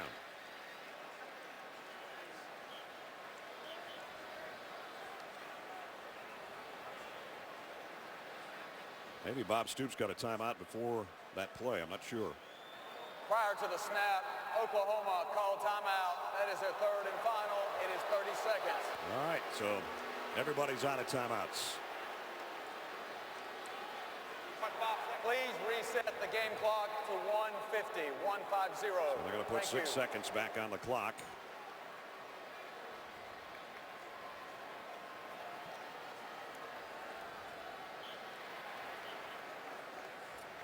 Oklahoma clinging to a touchdown lead, but a big third down coming up. If they can somehow convert it, that's the ball game. Don't forget, stick around for the Ford ECS postgame show after the game. A look back at what has been one of the best All-State Sugar Bowls maybe ever. And there have been a lot of great ones in the previous 79 years. Again, Knight and the offense took over at the 6:22 mark. And now it's down to 150.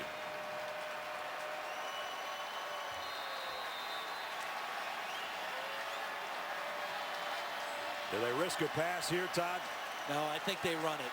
I think they maybe put the quarterback on the edge, tell him to stay in bounds, get what you can get.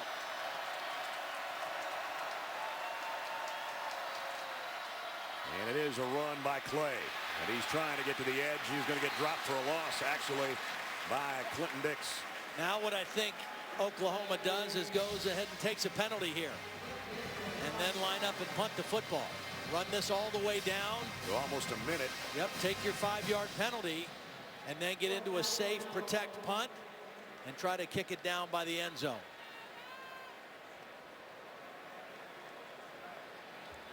The goal here is to leave Alabama with as little time as possible. Keep in mind, though, the last Alabama touchdown only took them a minute and 35 seconds. That was because of Derrick Henry going 61 yards for a score off the arm of A.J. McCarron. Delay game, offense, 5-yard penalty, 4th down. The game clock will start on the snap. There's the penalty Todd was talking about. So there's going to be less than a minute to go for Alabama once they get their hands on it.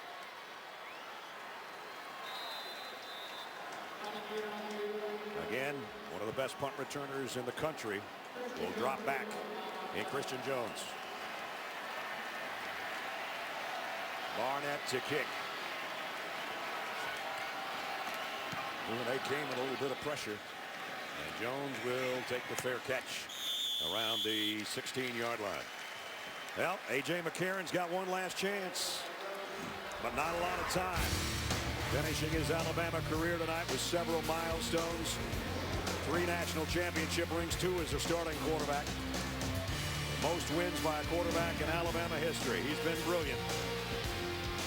Already won the Maxwell and the Johnny Unitas Golden Arm Award. And now after 40 starts, he doesn't have any timeouts to work with. And he's a long ways from the Oklahoma end zone. There's the career, and it's been brilliant on and off the field.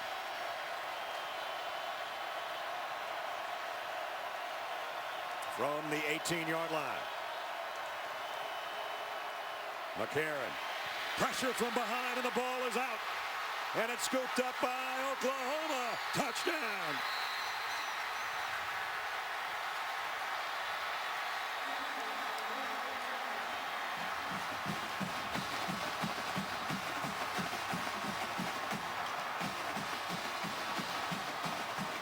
Striker again, working against Cyrus Kouandjio.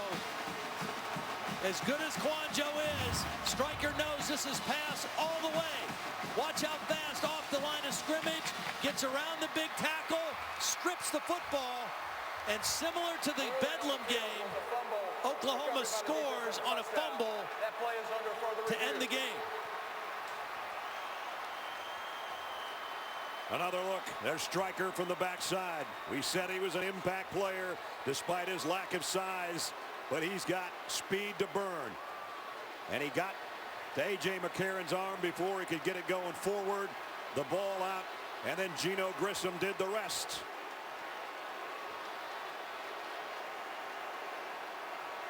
Wow, that's some kind of effort by Grissom. Athleticism. Wow. I think when his knee touched, the ball was across the goal line. I'm with you. Man, oh man, what an effort. 7 sacks tonight for Oklahoma, a season high. 4 takeaways, ties a season high. You know, in some situations, you put a tight end over there, or you have a back to chip on a guy like Striker. But at this point in the game, you want to release as many receivers as you can, and you hope that your best offensive lineman, Kouandjio, is up for the challenge. And he has had his hands full all night. The ruling on the field stands. Touchdown. After the play, there was unsportsmanlike conduct by 2 separate players on Oklahoma, number 27 and number 14. Those fouls will be assessed on the succeeding kickoff. So again, unsportsmanlike conduct, but it's really rather academic right now. One other time, there's been more than 40 put up against the Crimson Tide in a bowl game, and that's a long time ago.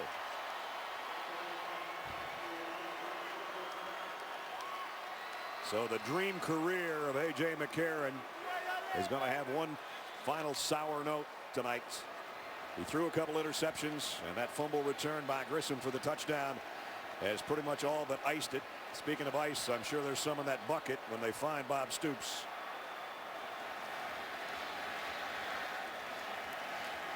"36-4 as a starter, and half those losses in his final 2 games. How about that? Mike Honeycutt in for the point after. 45-31 Oklahoma. 28 points off the 4 Alabama turnovers. The crazy thing is, coming into the game, in 12 games, Oklahoma had only forced 20 turnovers. It's not like they've been doing that all season. And they forced 4 tonight. And not only do they force them, they convert them all into scores. Pretty soon, he's going to crack a smile. But it's probably going to be 47 seconds from that. See that guy in the white coat? That's Jay Boulware, the special teams coach. Came to Oklahoma from Auburn, so very familiar with Alabama. It's kind of a double whammy for him. The Iron Bowl victory a few weeks ago by Auburn, and now beating Alabama in the Sugar Bowl as a member of the Oklahoma staff. And Stryker had a huge night. Adrian Peterson saying, "That away, kid."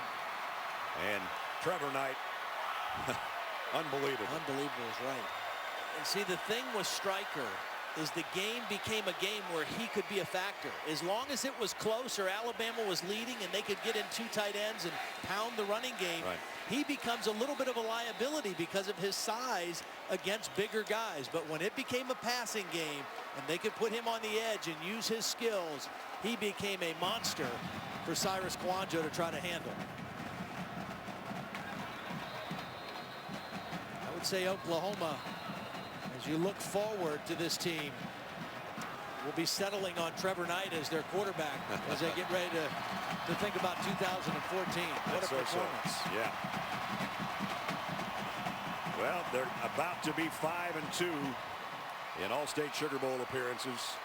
Alabama's played in this game more than anybody else has. This was their 14th Sugar Bowl.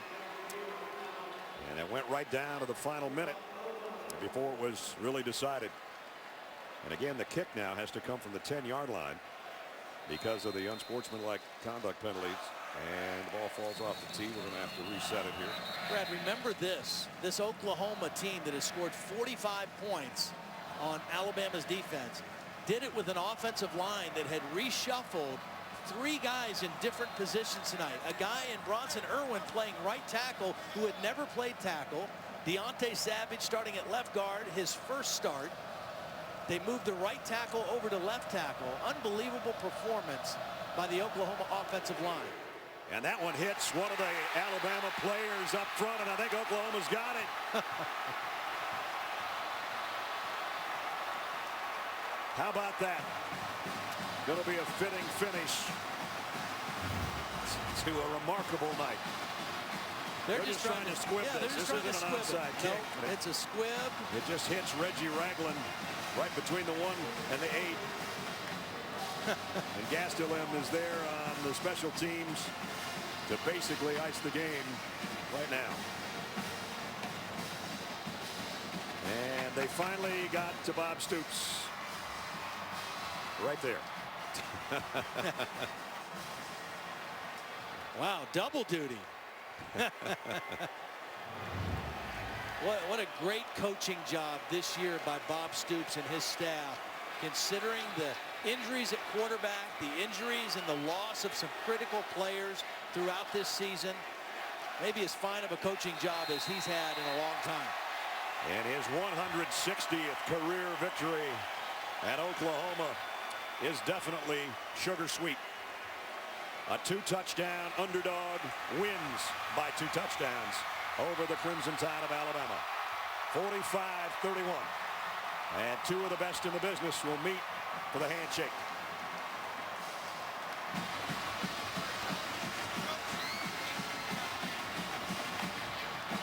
I think Holly's searching Bob out. Big game, Bob. Just won a big game. Holly? Well, Coach, you told me that your kids have had to scratch and claw and fight for everything they got this year. What was the moment in this game where you thought they fought the hardest? Well, you know, there are a lot of moments. I guess I can't, you know, just the second quarter there when we started fighting back and started to get the momentum. And then a couple of the big defensive plays. AJ, hey. Getting a hug from A.J. McCarron, a very special moment for Coach. So anyway, I'm just proud of our players. Feel very fortunate. They're a great group, and so it was a fun day. Alabama Alabama's given up 10 sacks all season. You guys had 7 tonight. What was the key to getting after it like that? You know, we can rush. Two things. We've got individual pass rushers. And then I thought Mike Stoops, our defensive coaches, our blitzes really came home. Our blitzes really, I thought, worked their protection, you know, pretty well, and we got to them. How about your redshirt freshman, Trevor Knight, playing in his first big bowl game? He lit it up. He took care of the football, made great throws, was competitive, showed everybody what we've been seeing for a couple of years. He has a chance to be really special. Thank you, Coach. All right, Holly, thank you.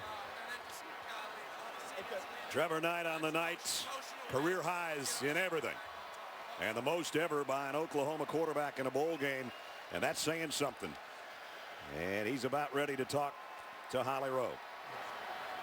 Well, you looked so comfortable out there, particularly in the first half when your offensive tempo was really going. Why were you so comfortable? You know, just playing with confidence, knowing that I have trust in my Lord up above to give me the confidence to play, and just knowing that he has my back through every situation. You know, I've battled a lot of adversity throughout the year, but just to come out and get a win like this and let these seniors go out on a good note, it's unbelievable. I thought for a moment, you know, you had on number 9, you had that sweet fade into the end zone in the first half, playing in Drew Brees' hometown. What was that like to meet him and have his influence in this game? Well, Drew Brees is one of my, if not my best favorite player of all time. You know, just the way he leads, the way he plays. To come in here to his house and play like I did, you know, it's a dream come true. Wear number 9 like him. He's down from close to where I'm from. Just something special. All right, this is your first bowl game, a huge win over Alabama. What kind of momentum will this give you, propel you into next season, Trevor? I think it's huge for our program, you know, to get a win like this after nobody gave us a chance throughout the year. And, you know, playing all 3 quarterbacks, testament to Blake and Kendall, just sticking it out, and myself as well. You know, we got to ride this into next year. We know we got, you know, a lot of guys coming back, but we can't settle with this. You know, we want the main goal, and that's the big one. Thank you, Trevor. Thank you so much. I think we know who the MVP is of the night. The All-State Sugar Bowl goes to the Sooners of Oklahoma. Their 11th win. They're 11-2. Alabama's season ends at 11-2.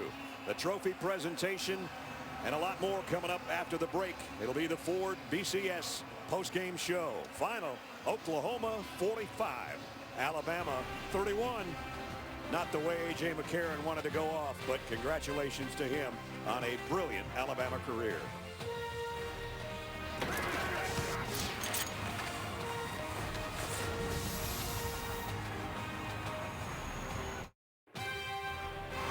This postgame report is presented by Ford. Go further. And welcome back to the Ford BCS postgame show from the Superdome in New Orleans. A super game, a classic All-State Sugar Bowl, won by the team that wasn't supposed to win, and this play ended it and actually made the score a little more lopsided than it really was. 45-31 as we get out of the trophy presentation and our own Reese Davis. Reese. Next year, this All-State Sugar Bowl is going to be a national semifinal. And I'm going to tell you, it's going to take a lot to top this great performance in this great game that we just saw between Oklahoma and Alabama. First, I want to congratulate the Crimson Tide on a great season. And moreover, congratulate the champions of the 80th edition of the All-State Sugar Bowl, Oklahoma Sooners. Now please welcome the president of the All-State Sugar Bowl, Mr. Jay Batt. Jay, we've got chaos up here, brother. Yeah, it's a good one, though. It's great chaos. Listen, on behalf of the Sugar Bowl committee, I want to congratulate the Oklahoma Sooners and Coach Bob Stoops on an outstanding victory and being champions of the 2014 All-State Sugar Bowl. Thank you, Jay. Thank you. Thank you to all the fans out there. We appreciate you. Love my team. Way to fight, guys. Great night here tonight. Thank you, Reese. Bob, we talked yesterday, and you talked about the struggles that you guys had this season in terms of keeping players healthy and how it sort of chips away at you little by little. How would you define the strength and the resilience that this team showed to turn into a performance like this? It's pretty remarkable the way everybody just kept their attitude, kept fighting. Another guy steps in for somebody. The whole offensive line is rotating from position to position. Everybody just held it together and kept fighting. How would you describe the play of Trevor Knight? Exceptional tonight. Trevor was outstanding. Really excited about everything that he did, and is showing the talent that he truly has. Want to bring in now, just for a second, the chairman and the president and the CEO of All-State, Mr. Tom Wilson. Tom? Coach, this trophy represents not only a hard-fought victory, but it's the creation of new memories. Memories for your seniors, for your players, for your students, for your alums, for all Sooners. Besides that, Coach, on a personal note, I have to say your passion, your grit, playing with your head and your heart has made a difference for college football. Thank you. Congratulations, and savor this moment forever. Careful, Bob, it's heavy. Careful. As the confetti comes down, if we can get the chairman of the Sugar Bowl Executive Committee, Lance Afric here. Hey, I've got to find Trevor. Do we have Trevor in here? Judge Afric is going to give you a trophy here. It's hard to part Sooners out of the way right now. Judge has the most outstanding player of the All-State Sugar Bowl, the quarterback from the Sooners, Trevor Knight. Trevor, congratulations. Here's the trophy. The All-State Sugar Bowl congratulates you and the great fans of the University of Oklahoma on a spectacular performance. Congratulations. Thank you. Yeah, Trevor, when did you know that you were going to carry the load at quarterback tonight? Because Bob kept us in the dark all week. Man, it's been, you know, we faced adversity all year, the ups and downs. Hats off to our quarterback group, Blake, Kendall, the whole group, Coach Hype, just letting us know that we got to be ready at all times. And to come out here, get a win like this for our program and for our seniors, it's really something special. You had 5 completions this year of 20 yards or more. You have more than that in the game tonight. What changed for you during the time off between the end of the regular season and this game tonight? You know, it's just finding that confidence, you know, knowing that my Lord Jesus Christ has my back in every situation. You know, my team surrounding themselves with me, making sure I remain confident even if I'm not playing. And then just Blake and Kendall picking me up through every situation. It's been truly a special year, and I'm just really happy for our seniors to go out this way. You've been a humble guy, but so much of the talk this week centered on Alabama, not in Pasadena. You guys were overwhelmed, big underdogs. How big a role did that play in your mindset coming into this game? You know, we've been battling the underdog story all year long, and just to come out here and show the world that, you know, the Sooners are back, it's really something special. You know, hats off to our guys, hats off to the way we played. We got to keep pressing forward to next year, but we're excited about it. You know what's back? A little Sooner magic. Trevor, congratulations. Brad, the Oklahoma Sooners, champions of the All-State Sugar Bowl. All right, Reese, thanks. Mr. Blackledge, you and I finish our 5th year together. Yeah. We haven't seen too many better than this one. That was a good football game right there. Certainly was. Final score, 45-31. Sooners pull an upset and win their 5th All-State Sugar Bowl. Our congratulations to Bob Stoops and the Sooners. They came out an underdog. They're going back to Norman, a champion. And what a thrilling night it was in New Orleans. That's going to wrap it up. For Ty Blackledge and Holly Rowe, I'm Brad Nessler. Happy New Year. It's time for SportsCenter next.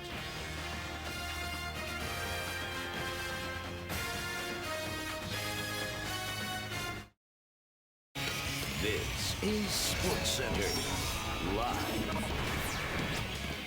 What's up? We're live. John Butcher, Stuart Scott. This bowl season started a little slowly, but man, Last 2 days? Holy shnikes. It can only get better, I imagine. Tell you what, Oklahoma and Alabama in the All-State Sugar Bowl. Coming in, they had 61 combined bowl wins between them.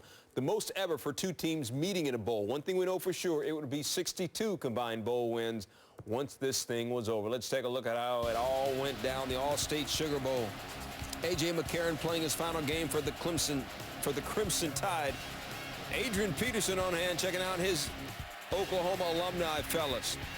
First quarter, McCarron's pass picked off by Gabe Lynn. Looked like he hit Gabe Lynn in stride. Check it out, intended receiver Kevin Norwood. Dude was in triple coverage. A.J., what are you doing throwing a rock? Nick Saban needs a hug or therapy at this point. Trevor Knight named the Oklahoma starting quarterback. First play after the interception. Knight off play action. Has time. Getting his hook on to LaColton. Bester inside the 20. Bester is best. Touchdown. Oklahoma ties it at 7. Knight fired up. Next Oklahoma drive down 10-7. Knight to Jalen Saunders. You know, Knight didn't start the entire season. Saunders does a ridiculous job getting control of the ball and then crossing the line. Oklahoma leads 14-10. Second quarter. Alabama! Third and 8. McCarron deep downfield. DeAndrew White in stride, 67 yards to the house. McCarron over 300 yards passing in the first half. Alabama leads at 17-14. Less than 6 minutes ago, tied at 17. 3rd and 1 for Bama. TJ Yeldon gets the first down, but he runs into his own player, coughs up the rock, recovered by Oklahoma's Geno Grissom. He takes it to the OU 34. Second Bama turnover of the game. On 4th and 1, Bob Stoops says, why not? We're not here to punt the ball. We're here to go for it on 4th down and pay off the gamble. Next play, Knight off play action. Holler! 43 yards to Saunders. Oklahoma leads at 24-17. All day, Adrian Peterson is like, let's get this thing going all night. A.J. McCarron looking to respond. 1:21 left in the half. McCarron picked off by Zach Sanchez. Zach trying to take it home. He gets walked down. Still, though, McCarron's second pick of the game. Oklahoma trying to capitalize on a short field. Knight fakes the handoff. Instead, flips it to Sterling Shepard. Shepard turns a corner, and my dude is gone. Oklahoma, 21 points off 3 Bama turnovers in the first half. They're 31 points in the first half, the most ever allowed under Nick Saban in the first half. Third quarter, Bama down 31-17. Derrick Henry, last year, he set the national record for rushing yards by a high school player. This year, 43 yards in the Sugar Bowl. Bama now down 31-24. Fourth quarter, same score, Knight. As cool as the other side of the pillow. Deep to Bester, 34-yard gain. 2 plays later, Knight rolls right, pump fake, throws across his body. They teach you, don't do this unless you do it in the All-State Sugar Bowl. Knight's 4th touchdown pass of the game. Dude only had 5 touchdown passes all season long. Oklahoma leads 38-24. Less than 7 minutes to go. Bama looking to respond. McCarron swing pass to Henry. Just mentioned Henry. The high school stud from last year getting his on. 61 yards for the touchdown. McCarron went 19 of 30, 387 yards passing. Alabama now down 38-31. Next Oklahoma drive. Knight sets up the screen to Clay. Wait for your blockers, wait for your blockers, wait for them. And then big, huge play. Got the first down, kept the drive going. Under 3 minutes to go, 3rd and 8. Oklahoma's pass incomplete, but Jarek Williams called for pass interference. Williams all over Sterling Shepard. Looks like it's the right call, but Nick Saban busts a gasket. Bleep, bleep, bleep. I'll do it for you. Bama got the ball back with less than a minute to go. A.J. McCarron is rocked. Geno Grissom picks up the ball, dives into the end zone.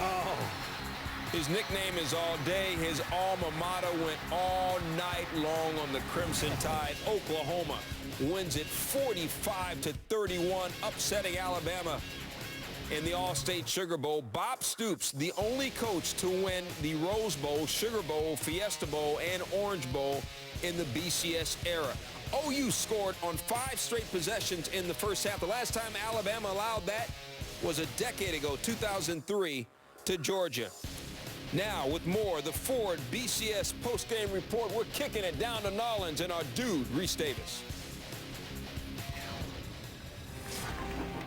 Oklahoma was dominant in the All-State Sugar Bowl. Bob Stoops get a pretty good workout in trying to get that trophy up, and the confetti was flying as Oklahoma takes care of Alabama 45-31. Glad to have you with us here in the Mercedes-Benz Superdome. Lou Holtz and Mark May alongside as always, and also pleased to be joined by Bob Stoops and the most outstanding player of the game, Trevor Knight.